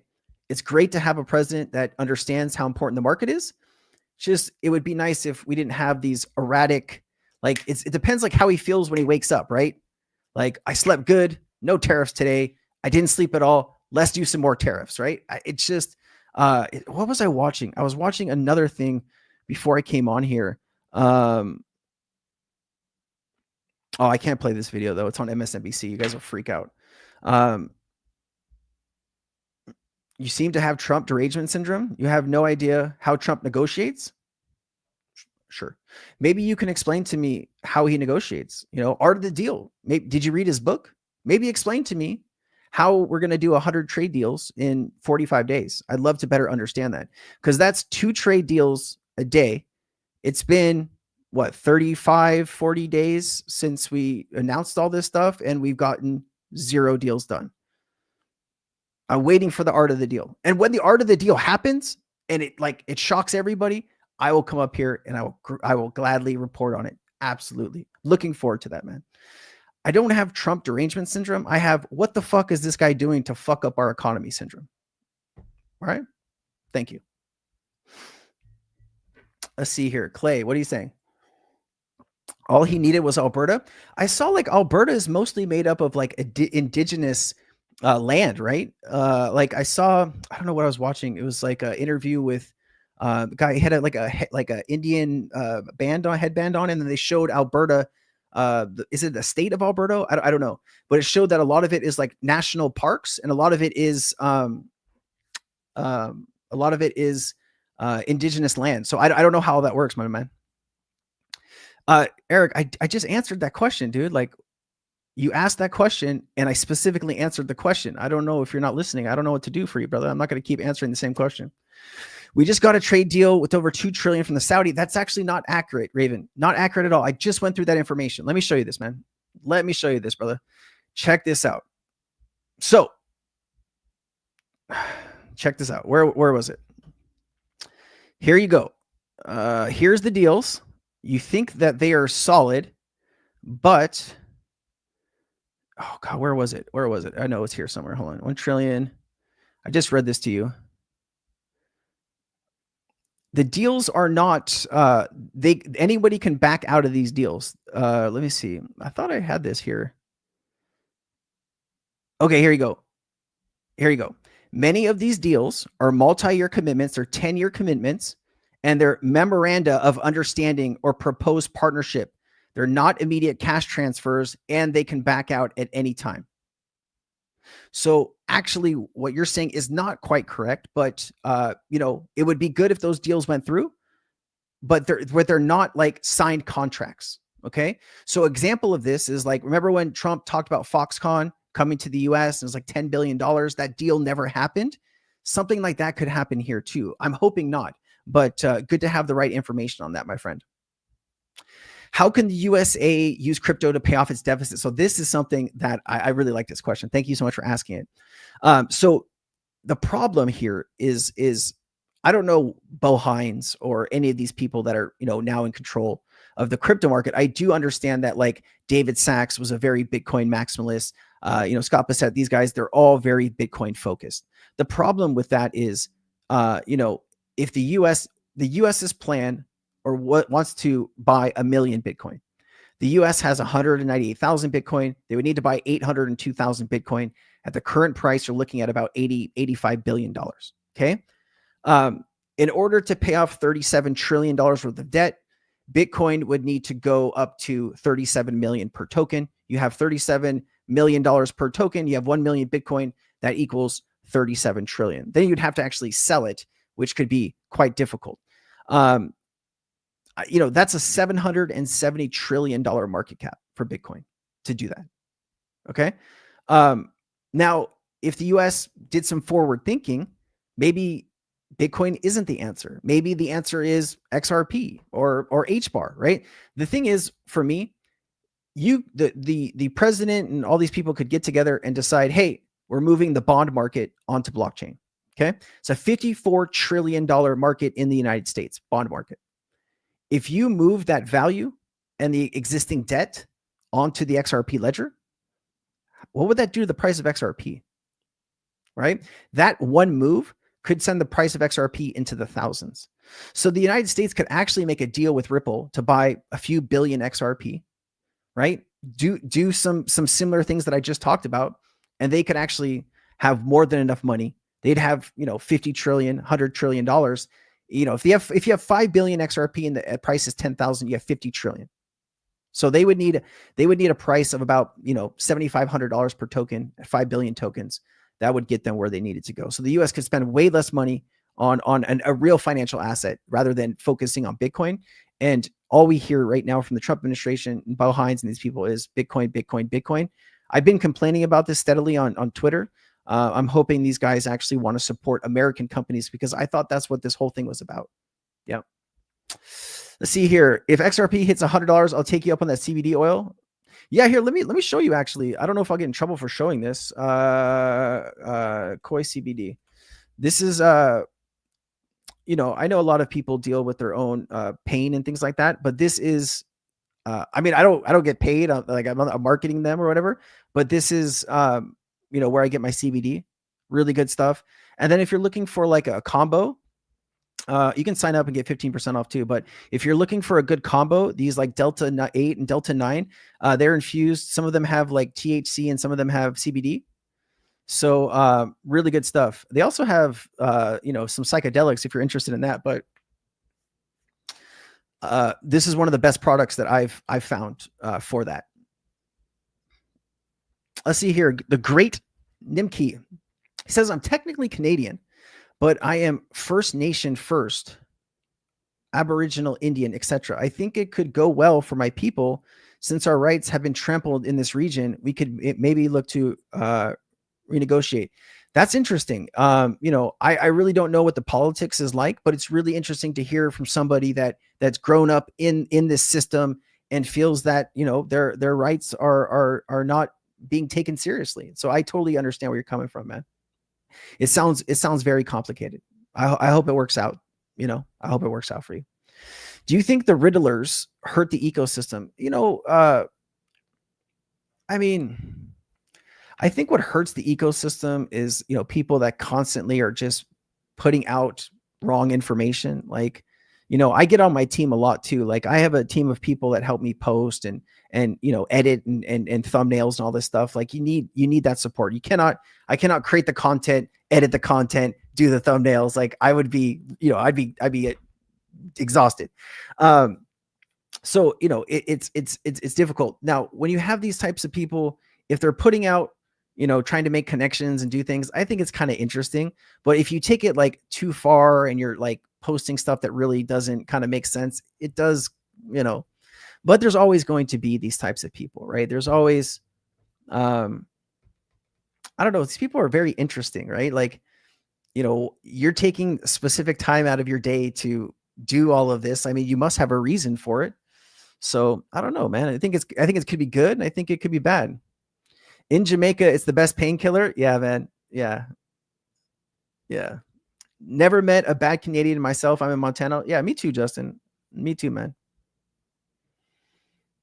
Hey, we are at 1,500 people right now. It's really great to see everybody here. Look on Google, Ripple Bank odds. The pipeline is already laid. I know that a lot of really interesting things are going down right now, and it's exciting. It's really exciting.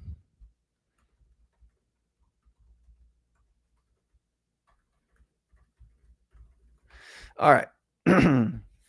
What else here we got? All the bonds are good to go. We hope so. Bitcoin to crypto is like AOL. I love that, Chris. I love that. I think that's a really good, thought process on Bitcoin. Like, remember back in the day, we got like LimeWire, and what was the other one that we used to download stuff on that got banned? Metallica sued them or whatever. Napster.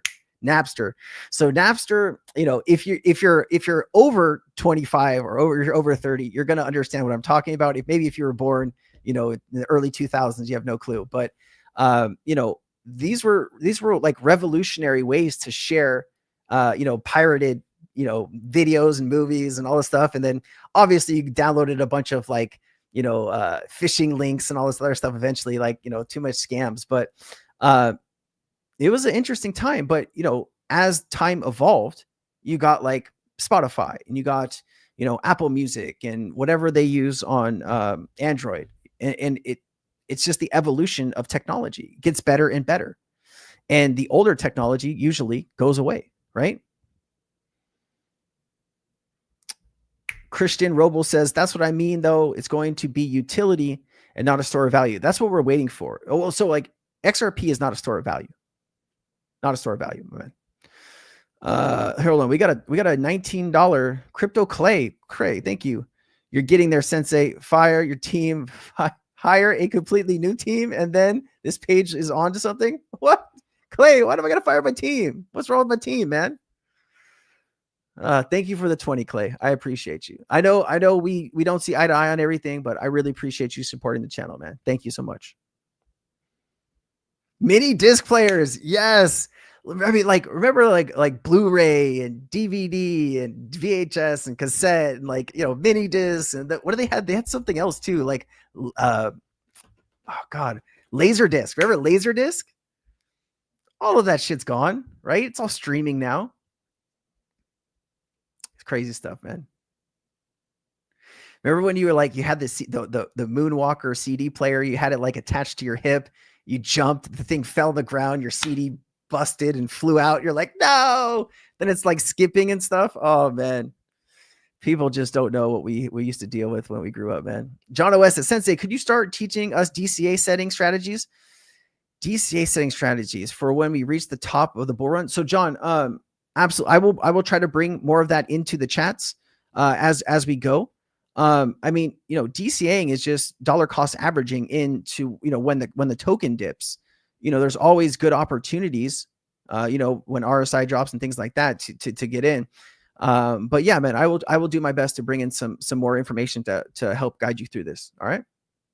Floppy disks. Yeah. See, like Bitcoin is the floppy disk, right? Now you have like these slate drives and all this other stuff.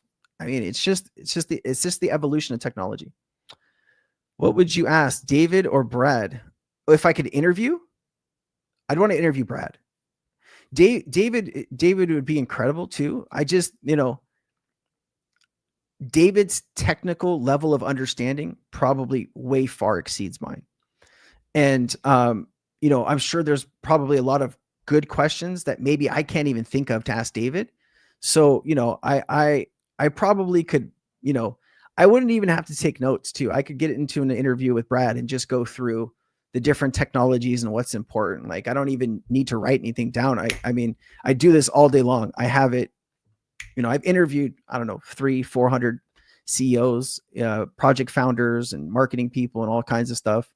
I could just jump right into that. It would be really cool. But, you know, Ripple has a big wall around it. And if you're not kind of like on the inside, it's very difficult to get in touch with their team. And even when you do get in touch with their team, sometimes I don't even know what happened with that guy. It's kind of a little frustrating, you know, but maybe it's just not the right person I need to be talking to.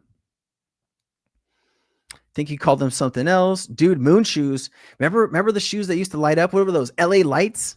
Remember when you were a kid, did you ever have LA lights? I see kids today, sometimes they have the newer version of those. But yeah, man, that's a lot of fun.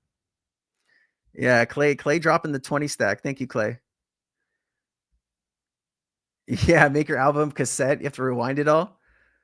Road to the Philippines. What is your take on the whole Judge Torres decision? Will the case get dragged out indefinitely? It sure feels like it. You know, we talked about this earlier, and it feels like Judge Torres is kind of like fed up with the SEC.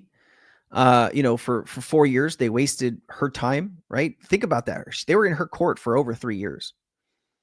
I mean, how much time and energy was put into all of that to just, you know, go do a whole 180 right now and say, hey, we've given up, you know, can we reverse these orders?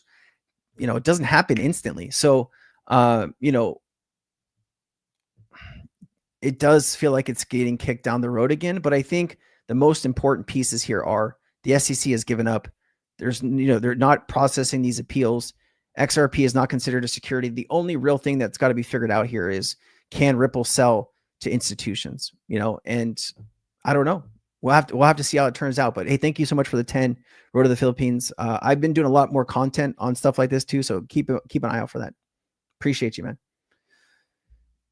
Dude, I was always scared to get the roller skate shoes, man. Like, I was not a very sturdy person, and like I couldn't skateboard.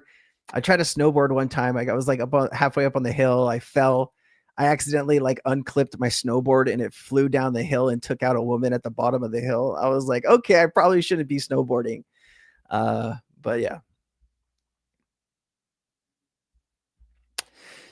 Crypto campaign 2016 and meeting Donald Trump 2 times. I just cannot stomach the Trump derangement syndrome.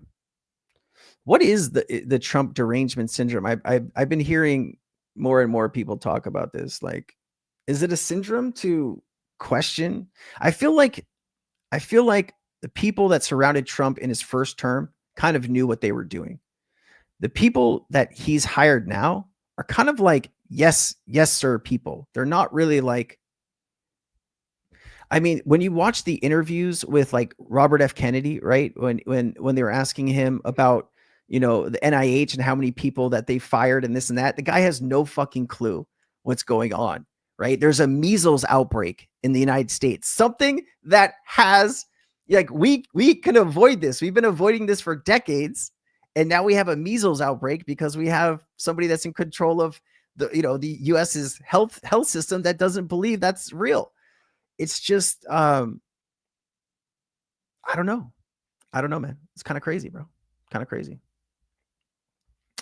New member. Look at that. Shabby G coming a new member. I appreciate you, Shabby. Thank you so much. Really, really important. Crypto Sensei has the TDS syndrome. That's fine. Am I wrong though? Please explain to me some of the information that I've gone through that is inaccurate.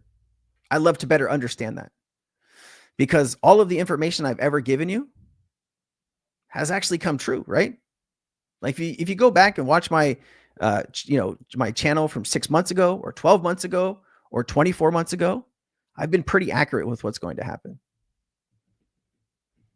I mean, do you spend 10 or 12 hours a day listening to news on the economy and numbers and statistics and all this stuff? I mean, if you do, you know what's coming.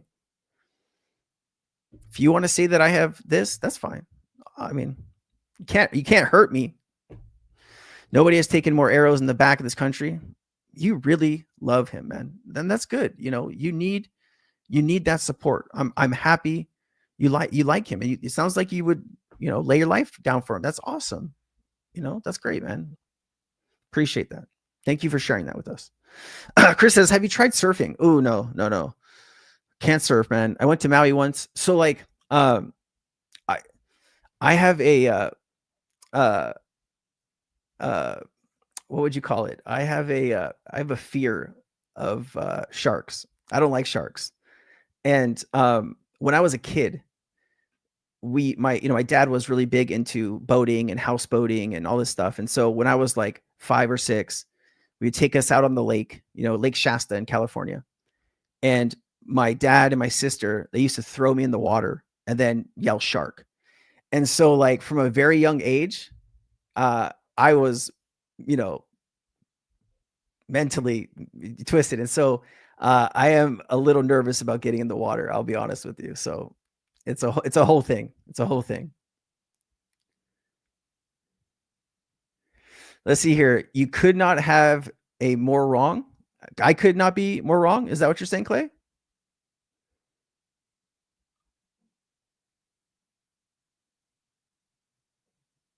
I think everyone hates him because he kind of doesn't know what he's doing. I don't think it has anything to do with Trump. I think when you ask him a question, he doesn't really know what's going on. Like, I don't know, like we had all of this research for cancer and women's health and all this stuff. And now nothing's happening, right? Like, I don't know, man. Is that good for America or is that bad for America? I don't know. I guess it depends where you live and what you grew up like. So I feel like me and you are kind of polar opposites, Clay, but it's all good, man. I'm happy to have you here and happy to talk about this stuff with you, man. Oh, okay. So derangement syndrome can be attached to anything that people oppose. Trump, Biden, XRP. Gotcha. come to Canada, see what happens when your government is not held accountable. Imagine Biden was replaced by Kamala. Trudeau has no accountability. Thank goodness you have Trump. See, like, it's hard. It's hard. Like when we're in this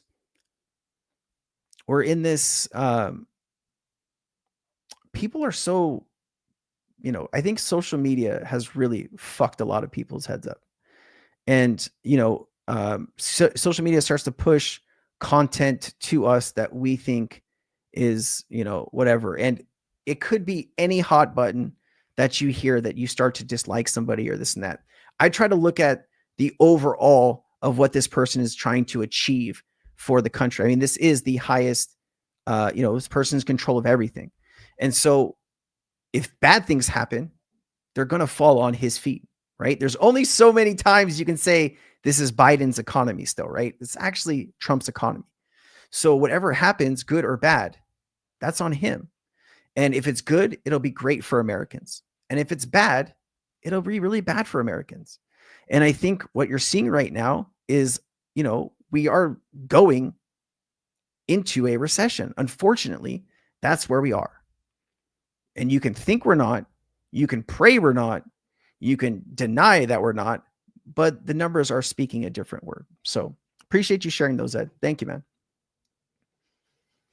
Man, people keep talking about it, Lone Star. What am I supposed to do, man? Yeah, it's okay. I mean, it is what it is.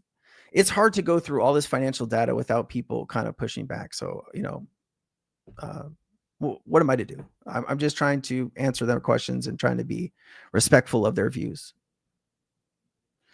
It's not like I watch Democratic news. I don't watch CNN at all. I watch a lot of YouTube shows. The mainstream media really has, their opinions and what they're trying to, push and things like that. I'm not super in love with that. I watch a lot of like YouTubers and different people that are going through different news and things like that. Appreciate you though. Yeah, I mean, it is, I think this is the problem though that we have, in our country, and I bet you other countries as well, is like people are just so on one side or the other. And if you don't agree with the person on their side, it's like you want to kill them or fight them, or you want bad things to happen to them. And I don't know why we've gotten to this place. I think like the whole American democratic norm is we can have these problems, we can disagree on these problems, but at the end of the day, we are still all Americans and we should support each other. I think we've kind of gotten away from that. And it's sad. It's really sad. And I don't know, what that looks like 10 years, 20 years down the line. But there's a handful of issues that people are a little worried about right now in the US, right? Like you're having, US used to be a very big destination for tourists. Now you don't even have tourists coming in to the country because they're afraid that ICE is going to detain them and things like that.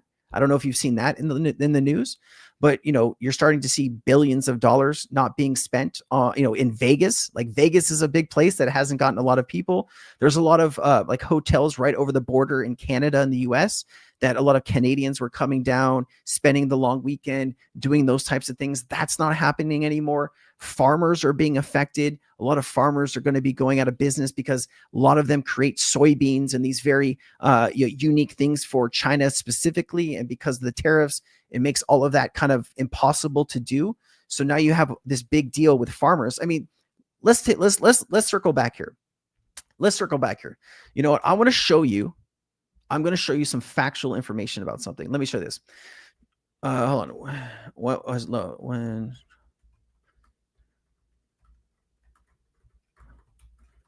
Hold on one second. How much did that cost U.S. farmers? All right, let me see if I can pull this data up because I'm really interested. We're having a good conversation about this, and let's take a look at some hard fact numbers here. Let's do this. All right, so check this out. So, right now we have more tariffs than we had back in 2018. But so I wanted to better understand when Trump put tariffs on China the first time, how did it affect U.S. farmers? And how many farmers didn't make it? So here you go. Here's the direct financial impact of the 2008 tariffs on China. Okay, when President Trump first imposed tariffs on China in 2018, he triggered an immediate severe financial repercussions for American farmers. Lost exports during the 2-year trade deal conflict. The U.S. agriculture exports to China fell by $25.7 billion. U.S. farmers had to eat $25.7 billion. Okay. Now understand, tariffs right now today are higher than they were during this time, right?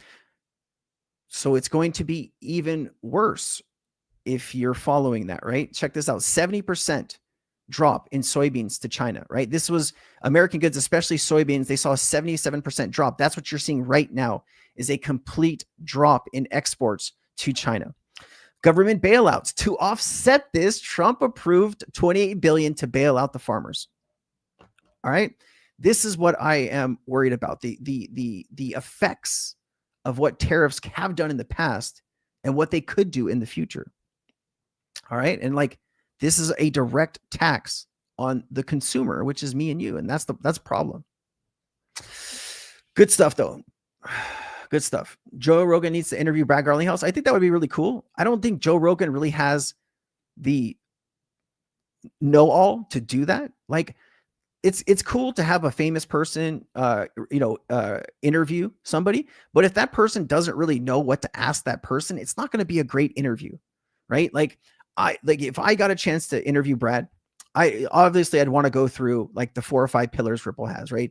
FX, cross-border payments, right? Then they moved into CBDCs, which they've removed from their website. I'd love to understand the thought process behind that. I think I understand. I think I know, but I'd like to ask. I want to understand Ripple Custody, which is Medico, right? Medico is now called Ripple Custody.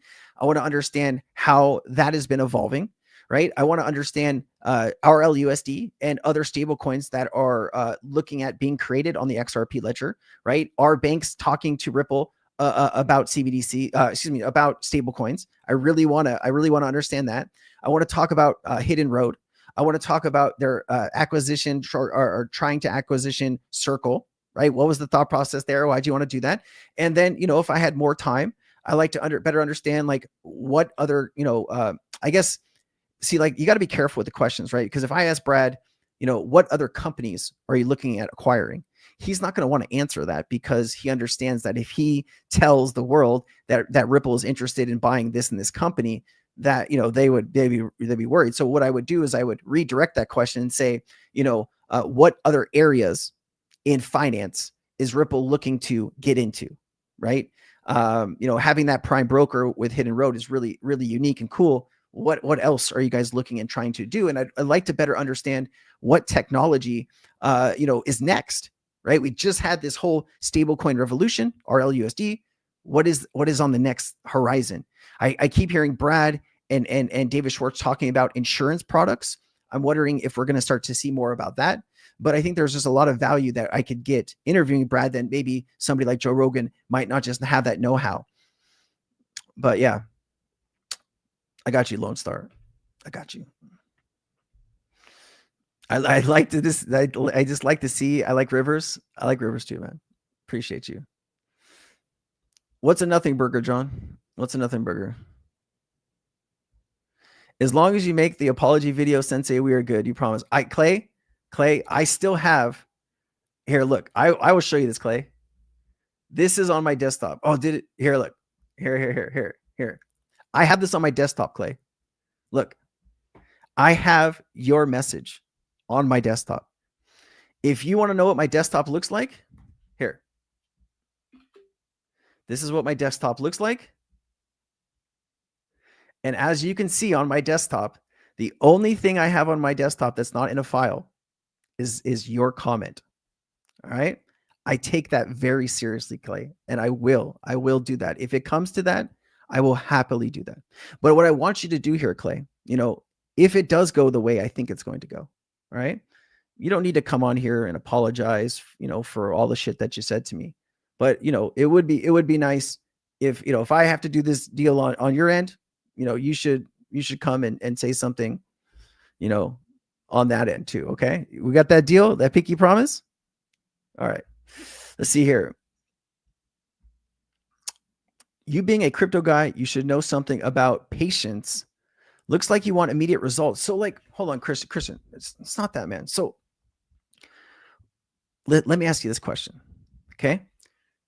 I've heard Trump say the reason he's doing all this tariff stuff is to go away with taxes, right? Get rid of federal income tax. Okay. The US takes in about $5 trillion a year in taxes. There's not enough imports coming into the United States to even come close to covering that number. I think the total imports is about $3 trillion into the US every year. It's not even close. Okay. So if that's what you're trying to do, great. But then why did you blink and put up 90-day pause on all these tariffs? Well, you did that because you saw the bond market and the stock market at the same time going fucking south. All right. So he had to stop and blink. But when he did that, he showed other countries that he might wake up tomorrow and say, you know, if it looks bad for him and markets are following, Trump is going to go back on everything that he said. And that is the problem. If you keep going back on your word, people know that they can't deal with you in a direct way. That is what I think is the problem here. Okay. Now, where do you think this is going? Right? We're going to renegotiate 100 trade deals in 90 days and it's going to be kumbaya. You understand that even if tariffs are negotiated and they stay, right?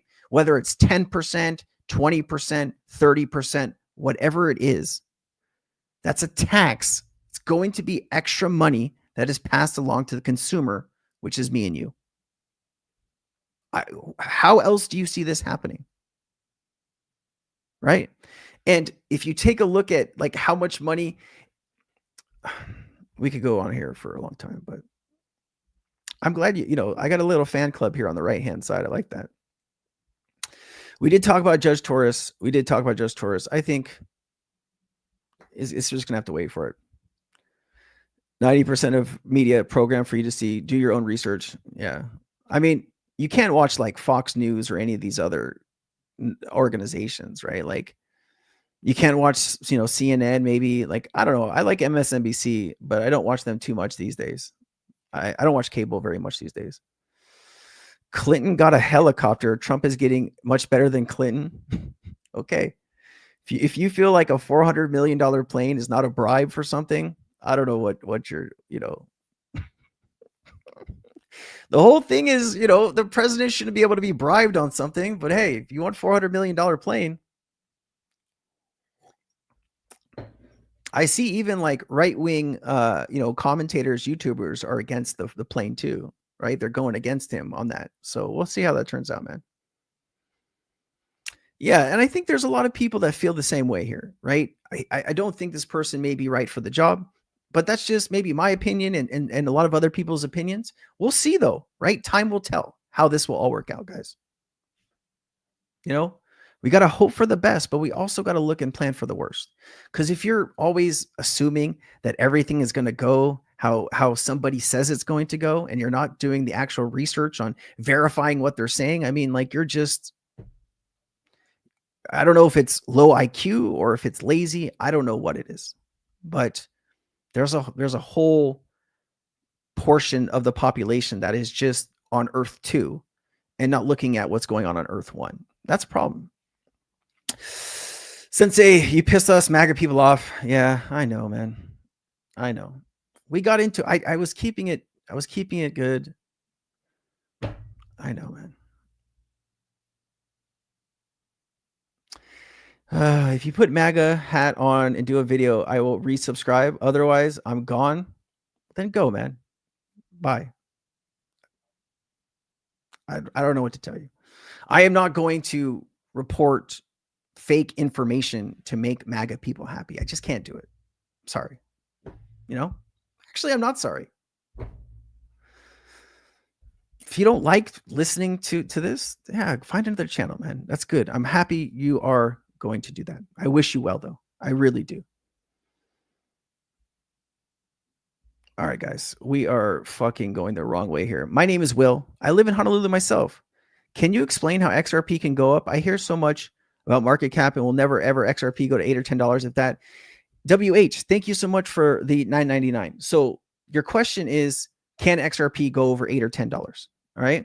And you got to understand here that the market cap and how much money comes into the market cap, like inflows into XRP, is two different things. I'll give you an example. Recently, I think we had about like a $40 million inflow into XRP, and that raised the overall market cap like 16 billion or something like that. So, you know, if ETFs are approved and we are able to bring in, you know, $5 billion, $10 billion of actual value in spot ETFs, and if that value has a multiplier effect, whether it's 50 or 100x or whatever, that could bring us well into $8 or $10 and way beyond that. Then we're not even talking about the tokenization of assets coming on chain. We're not talking about, you know, stablecoin growth and different banks using that, or banks bringing their own value on chain. We're not talking about any of the stuff. We're just talking about ETFs. All right. But thank you so much for the $10. I mean, I'm really good at that. I'm really good at that. I don't know. I just get a headache, man. Like, I guess if I wasn't so engulfed with all this stuff day in and day out, you know, I might think differently about it, but it's just like, I just don't know what the plan is here. I don't know what the plan is here. And maybe I can't see it, you know? I don't know. I don't know. Tariffs get mostly absorbed by the exporter with the seller and passed on to consumers. Not all.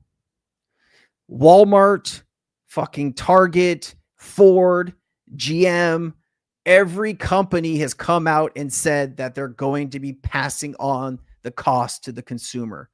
What are you? Will tariffs be passed on to the consumer? Okay, let's take a look here. All right. Higher tariffs are likely coming. Consumer businesses should prepare. Impacts of Trump tariffs on consumers and workers explained. CBS poll, 75% of Americans thinks tariffs will increase prices. Scott Bezef on tariffs could see substantial clarity before the deadline, yada, yada, yada, right? But you do have like, oh, let's see here. Walmart CEO. Was it Walmart CEO? I think it was Walmart CEO. Here you go. 1 day ago. So this was yesterday, if you're wondering what 1 day ago is, okay? Walmart shoppers to face price hikes as Trump tariffs hit, all right? The CFO says price hikes will start at the end of May. Walmart, the world's largest retailer, will have to start raising prices later this month due to higher tariff costs. What am I missing here that you are seeing that I don't see? That's what I am really trying to comprehend here. Right? If you look at any of these businesses, they're all saying the same thing. Prices are going up. You know, I get it. I get it. I think everyone has, you know, it's like what you take in, like what information you take in from wherever you take that information in is kind of who you start becoming. Right. And, you know, I know that I probably could grow even larger, do more views and do this stuff if I kind of just gave in but it's not who I am, you know, like if Trump does a good job, I'd love to come up here and say, man, this is fucking great. I just haven't seen it yet. And if I do, I'll gladly come up here. I'm never going to wear a MAGA hat though. Never.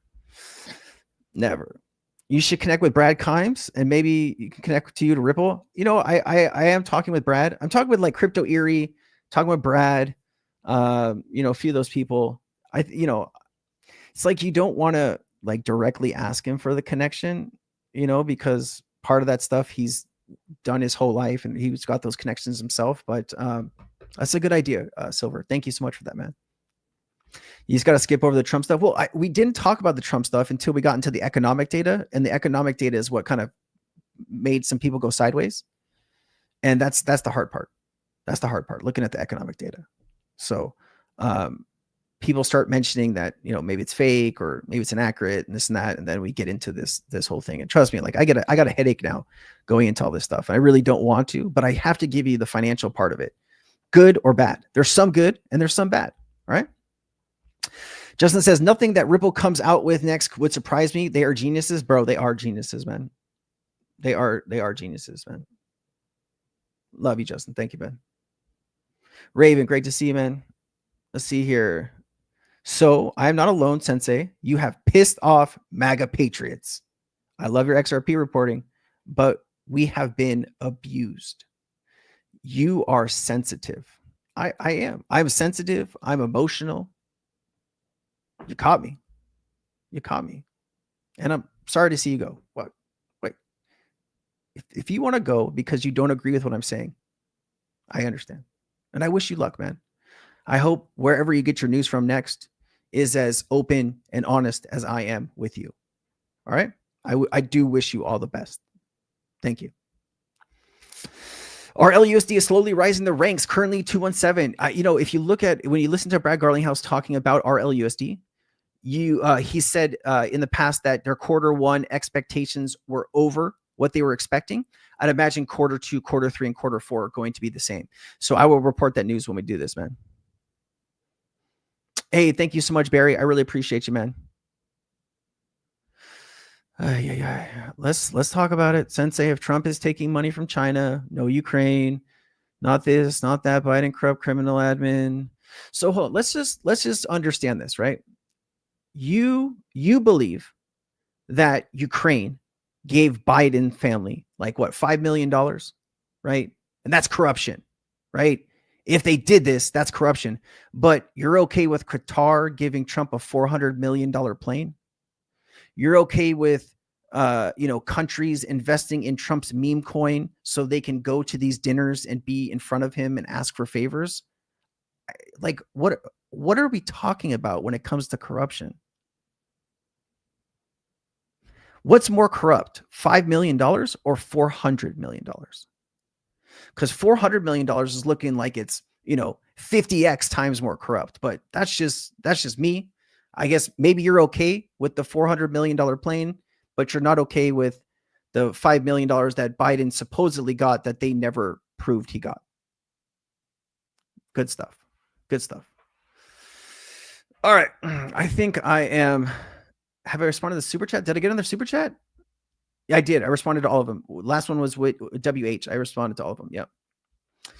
Eventually, unemployment jobs will be automated. How will the government get income? Taxing consumption is the only way, not taxing income. I think that's a problem too, right? I think that is also an issue. As AI and robotics become more of a norm, right? What is going to happen to those workers? And I think a lot of people will be out of a job. There's a lot of factory workers and things like that probably will be replaced. And so what you need to do is, if you're the government, you should already be planning for this. You have to re-educate people in other areas that they can be useful. But that's really tough. And that is going to be a problem. That's actually a really big problem in China right now. Okay. So just looking at this, going back the last few years, China overcounted their young people by at least 100 million.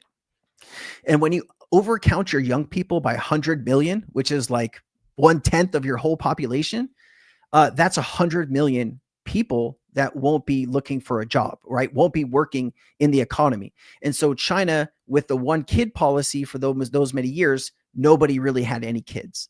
And so you don't have enough young people to sustain what they're doing, their growth, right? And so China's right now, it's kind of collapsing in on itself.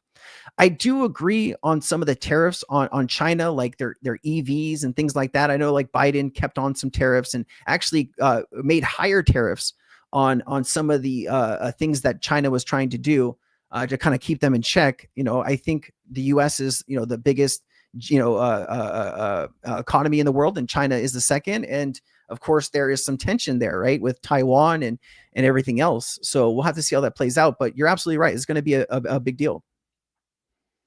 The seller pays the tariff. Okay, so here let's better understand this.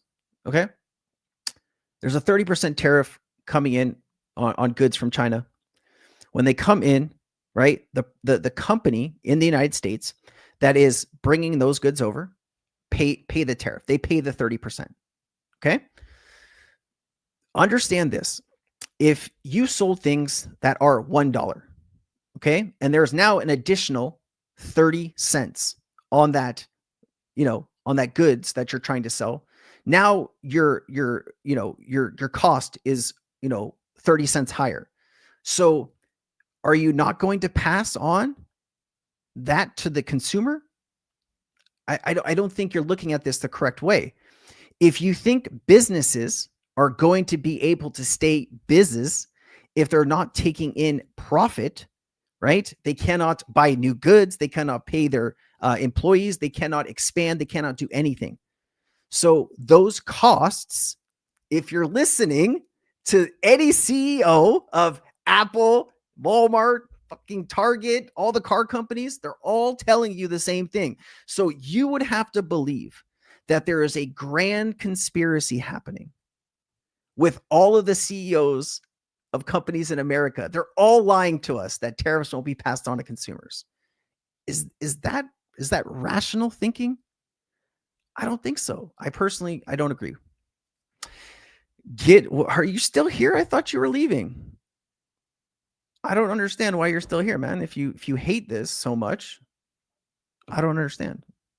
Earth 2 for Democrats, communists? Probably. I didn't really love what's her name. I think they did that so wrong. Like Biden should have dropped out way longer. They needed to select a real person to run instead of just giving it to Kamala Harris. I don't think she was the right person for that. I would love you to explain what fake information that I've brought up today. Could you even do that? Give me one example of fake information, maybe 2 examples. Give me 2 examples. If you can give me 2 examples of fake information, I will give you $1,000. Good luck.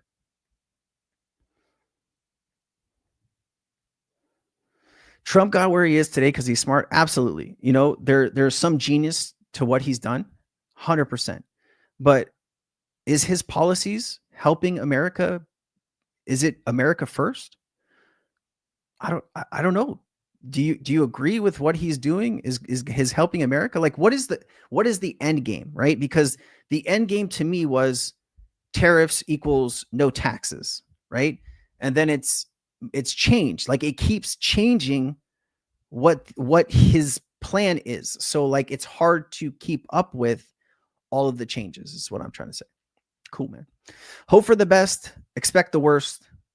This is this way. When good things happen, it feels great. And so what's funny? When I was a kid, I used to always say it's never going to happen. It's never going to happen. It's never going to happen. Then when it does, you have that extra dopamine hit of it happening when you thought it wasn't going to.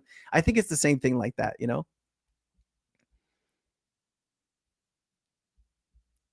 I'm liking you more and more, Lone Star. I like you a lot.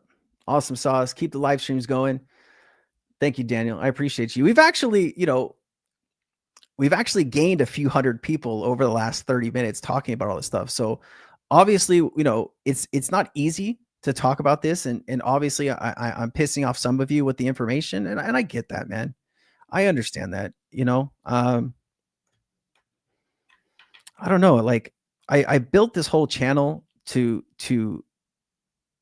be honest with people and to give them information that I wish I had, and I know that the information that I go through sometimes doesn't look good, doesn't feel good, but it is the information. And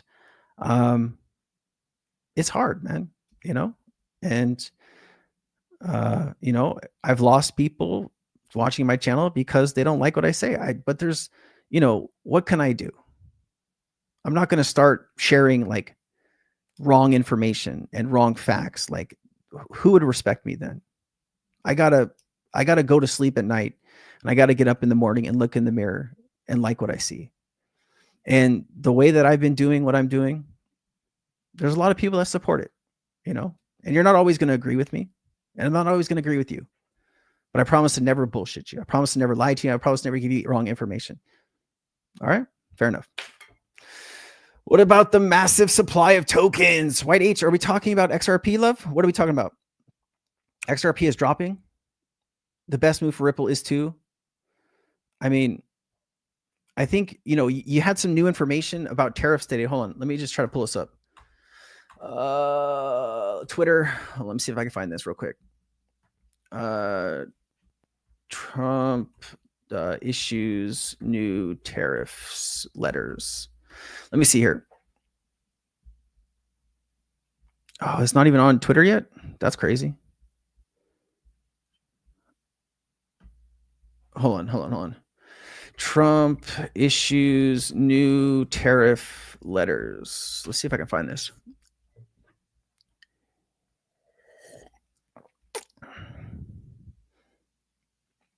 Man. Oh, I can't find it. Hold on, YouTube.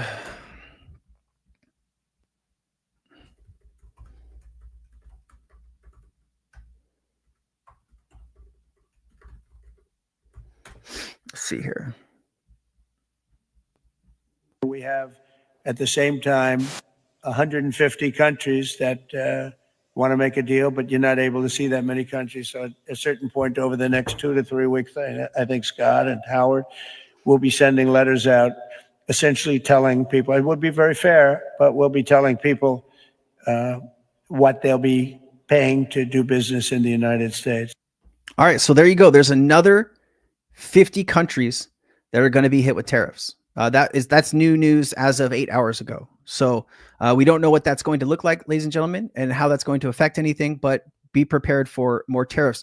When I'm talking about this, you know, when this kind of comes out more mainstream, you might see a dip in the stock or crypto market just because there's more uncertainty. And that's what these markets are fueled on, right? If it's certain that the economy is going well, we're going, bull market. When there is uncertainty about the economy, that is when people are taking positions down and removing value out of these speculative assets. And I think that's what we need to watch out for. Yeah, everything is dropping. Buying XRP and Cardano. I love that, Jen. I love that. Oh, I appreciate you, Stakist. Great name. Thank you so much. Thank you so much. I own a sporting goods company, and we've had to raise our prices only because my supplier sent me a letter telling me that I had to, or I'll eat the cost. There you go. I mean, like, the reason I love this channel, right? We get people from all over the world, but we also get people that are, you know, running their own businesses and doing their own thing. And when you actually have somebody that's not, you know, this is not politics. This is a business owner telling you that the supplier said things are about to get more expensive. Unless you want to eat the cost, you need to raise the prices. Like, this is what we're trying to get to and talk about openly. And I'm so glad that you're able to share that. Thank you very much. I know sometimes sharing personal things is you know, not what people like to do.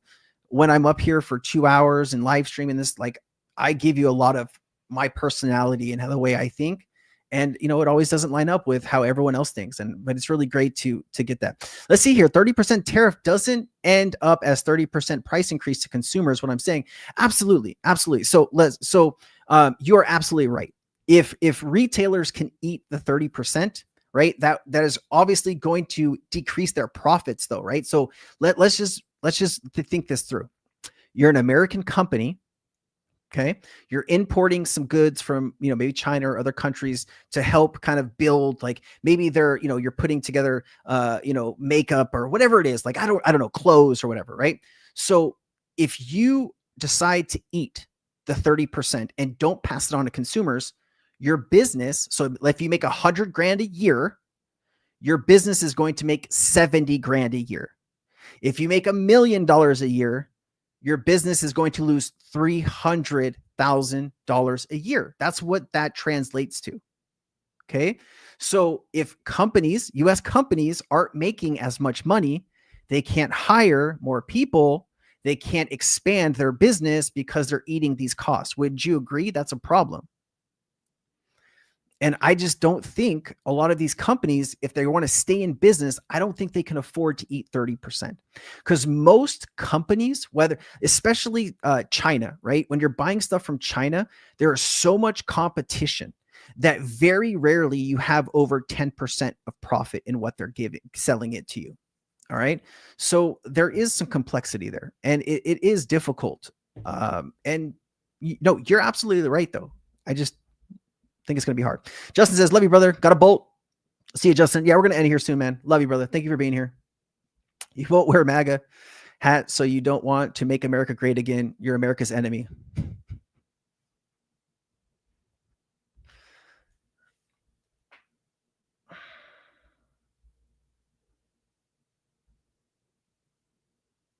All right, there we go.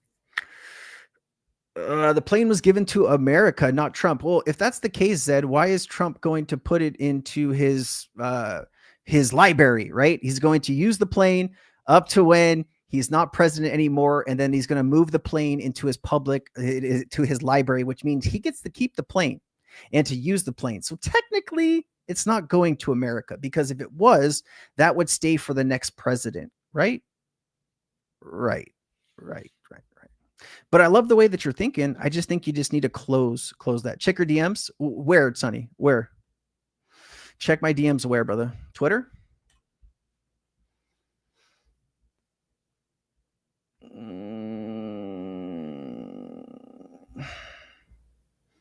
I see you, brother. I see you. Sensei, add there are 145 of us in there. Oh, yeah, Sonny, you can add me to the community, man. That's fine. I don't mind you adding me to the community. I saw your message. You guys are wild, man. Flare. I think Flare's really good. Good to see you, Lizard King. How you doing, brother? Good to see you back, man. Yeah, the majority of companies have already started publicly saying that they're going to pass the tariffs on the consumers, right? Like that's going to be tough for a lot of families, guys. Like let's not kid around. You know, most American families, like 50% of Americans, can't afford a $1,000 bill, like a random bill that comes up, whether it's medical or car or something like that. They can't afford it. And then when you're putting all of these additional costs on consumers that really don't have the money, it's really kind of widening the gap between middle class and upper class. So it's pretty tough, man. It's pretty tough. Buy America, absolutely, Lizard King. That's a great idea, man. The only issue is we can't like just take manufacturing for a second, okay? Let's say for instance, you could move all of this manufacturing into the United States. How long do you think it would take, right? Because you have to find the land.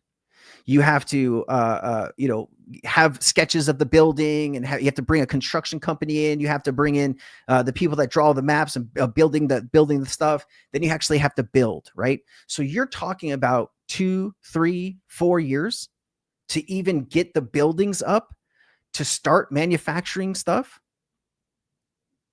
I don't know any company that is starting to invest money in the United States right now because of tariffs. I just don't know. If you know, please let me know. I'd love to better understand that and research that so I can better educate people when I talk to them here. But that's the problem, right? And the other problem is supply chains. Okay, so for the longest time, for the last few decades, America has really gone to these financial services, right? We're not really the people that put together, these really cheap widgets, right? Because the cost of doing business in the United States is much higher than the cost of doing business in China, or it was. To do business in China over the last 20 years has actually gone up 8 or 9x. So it's not it's not as expensive. It is more expensive now to build things in China than it was let's say 20 years ago. So manufacturing is moving towards India and some of these other places. That's where Apple is moving their whole operation, right? The hard part is the supply chains to get to where you need to go to put those widgets together. And most of those supply chains are set up in countries like China and like India, but they're not set up here in America. All right. So it just doesn't make sense for Americans to put together some of this stuff that is going to be way more expensive than if somebody in India, let's say, is putting that together, right? Because if that was the thing, Apple would just move all of its operations here to America, right? Or Walmart or Target or any of these other companies, but they're not doing that because it's too expensive. Cool. Appreciate you, Lizard, though. Thanks for being here. Lots of presidents have plane in their libraries paid for by our government. this one would be free, but it's not actually free, right? Yeah, if you've done the research on this, you know that if they get a plane from another country or whatever plane, that plane has to be retrofitted with all of the latest gear that is on Air Force One. That is going to cost taxpayers a few $100 million. I've seen the number as high as like $1 billion, which is hard for me to believe. But I would imagine it's probably going to cost a few $100 million to retrofit that plane to up to the standards of what Air Force One is, right? Because there's a lot of defensive features and things like that that are on Air Force One that we don't even know about, right? So it is going to cost the American people money, probably a few $100 million, right? And that is going to come right out of our taxes. So as long as you're okay with that, I don't think half the country isn't okay with it. Actually, more than half the country isn't okay with it. I think if you look at the people that are actually for this, you're actually in the minority of people that think this is a good idea. So I don't know. Brad just did an interview on Flare. Oh shit. Is that out?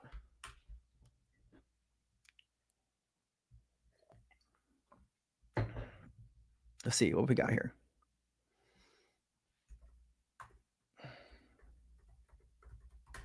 I think I played that, right? Was it a CNN thing where he's talking about, is this what you're talking about?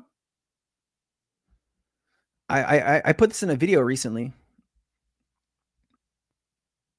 Let's work with banks, regulated financial institutions. And look, No, it's not that. It's not that. It's not that. It's not that. It's not up yet. It's not up yet. No, I haven't seen it. As soon as I get it, though, I'll do a video on it. Old Greg's, thank you for being here, man. I appreciate you. I appreciate you. Insanely faster than you think. Buy American stuff. No tariff. There are empty buildings. The problem with this, though, and I'm sure you've thought about this a lot, right? Because if you're sharing your ideas, you've obviously put some time into all of this. So, I'd love to better understand how many of these goods can actually be manufactured in America right now without building new infrastructure, right? Because you don't really have the supply chains in America set up for this stuff. So how would you do this? I'd like to better understand your thought process. Please explain that to us. Yeah, Chinese, they can build quick, man. It's crazy how quickly they can build the building, but is it really good? If Biden was bad for the US and Trump is doing the opposite of what Biden has done, is that good or bad? Well, why? So can I ask you a question? Why did Biden get elected and not Trump a second term? Why did that happen? Why did he win by 7 million votes or something crazy? It was a fucking blowout because people didn't think that Trump was probably the best person to be president at that time. Remember, it was right in the middle of COVID. Trump wasn't taking COVID very seriously. Remember, he said it was going to go away, in the summer in a few weeks. You can, inject bleach. There was all kinds of crazy shit going on. Okay. Biden comes in and actually turns the economy around, right? The lowest unemployment, in 5 decades or something, or history. America's economy was the strongest it's been in quite a long time. All right. Trump inherited that good economy. Yes, things were starting to slow down a bit. Yes, you might have not liked what Biden did with crypto and maybe some other stuff, but if we're talking about physical, actual numbers on GDP growth and economy growth, Biden actually did a really good job. And you can go look that up, Biden versus Trump's economies and things like that. It's really hard because COVID skews some of the numbers, but we had a really good economy. We still have a good economy, but the tariffs and all this other stuff is what is keeping the economy from really kind of getting to that next level. All right, fair enough. Tariff is a negotiation tool. Yeah, but that's what he said. But then he also said that tariffs are there to get rid of taxes and tariffs are there for whatever else. The problem we have, Lizard King, and I think you understand this, is so now you're negotiating 100 trade deals. Now you're going to put another 50 trade deals on that, right? So it's 150 trade deals, and you have about 50 days to negotiate all of that. So you're going to have to do 3 trade deals a day to make all of this work, right? Because if that's what you're doing, you're using that as a negotiation tool. I just don't see that happening, right? Because it's already been they started April 2nd, right? It's already been, a month and a half almost. And There's actually no trade deals. There is an agreement with the UK, but it's not signed. And there is verbiage with China, but there's nothing signed. So you have no trade deals to speak of yet. So if this is some great negotiation tool, why are you having such a problem negotiating trade deals? I don't know. You got to tell me, man. You obviously know a lot about this. You and AI, man, please help me understand this. You are ignorant. I love this. You're ignorant on current events. How is inflation killing us? 12 trillion invested in the US in the last 3 months. Boeing is corrupt. Damn, bro, you're lost. Okay. So 12 trillion invested in the last 3 months. Let's fact check that. Has there been $12 trillion invested into the USA economy in the last 3 months? Let's take a look here. We're gonna fact check this in real time. All right. We'll see if you're actually accurate or if maybe you are the one who's lost. Let's take a look here. So there is no credible evidence that 12 trillion has been invested in the US in the last 3 months. So am I the one who doesn't know what's going on? Or maybe is it the person that's trying to say that I don't know what's going on is actually putting out not the right information? Okay. So there are some announced investments, right? But some of these investments have gone sideways, have gone backwards. Even with the most generous accounting of all the sums and advanced commitments, it does not even approach 12 trillion. So actually, it's going to cost billions. It's probably going to cost more than that, man, to be honest with you. When you take in like all the unemployment and you take in the higher inflation costs, like if people really had a problem with inflation the last 4 years, just wait. Like it's going to get even worse, man. It's going to get even worse. I don't know why we're talking about Boeing. Like, I don't really care about Boeing. Look at how much Boeing charges for planes. It takes years to get. Who cares? Who cares about Boeing? He probably could, man. He gets a lot of money, but is he going to do that? Have you ever known him to do that? Like, the man is selling you Bibles, right? He's selling you collection cards. He's selling you shoes. He's selling you fucking anything he can. Do you think he's going to go into his own pockets to upgrade the plane? Come on, man. Let's be serious here, guys. Yeah, I know. See, this is another thing that they don't want to accept, right? That you're going to take a plane from the people who are killing American soldiers. Like, that's really an intelligent move. Like, I don't know, man. All right, guys, I can see that we are fucking lost in here. I disagree, but I respect your opinion. No hate here, bro. I love you, AI. Thank you, man. I appreciate it. Like, this is what I want. I want people like you here because we might see things differently, but we can talk about it openly. Maybe I can help educate you on something. Maybe you can help educate me on something. That's what I love about these chats. I never know where they're going to go. And sometimes they go to a place where I'd rather have them not be. But I think this is a learning experience for all of us. I'm learning on the fly. You're learning on the fly. And, you know, at the end of the day, I just want what's best for everybody. Like, I want to see our country succeed. I want to see our partners succeed. I think there's just a lot of crazy shit going on in the world. And maybe this whole like renegotiating 150 trade deals in 90 days probably wasn't the smartest decision. You probably could have done like 5 at a time or something like that. But we're going to see how it turns out, guys. And I hope it's good. I really hope it's good. I wish all of you a great weekend, whatever side you're on. You're a human being. You're watching my channel. I love you very much. I respect your opinions. This is why I go through so many of your opinions and talk to them about them. Even when they're like talking shit to me, I still want to address it and talk about it. I think that's fair. I appreciate Ariana and everybody else in the chat who's sharing all kinds of great information. I hope you guys have a fantastic weekend. I have nothing but love and respect for all of you. I will see you on Tuesday. I'll have a lot of good content coming out over the next few days. I've been working my ass off on it. It's going to be really great, guys. Thank you so much for the support. I love you all so much. All right. Have a great weekend. Aloha.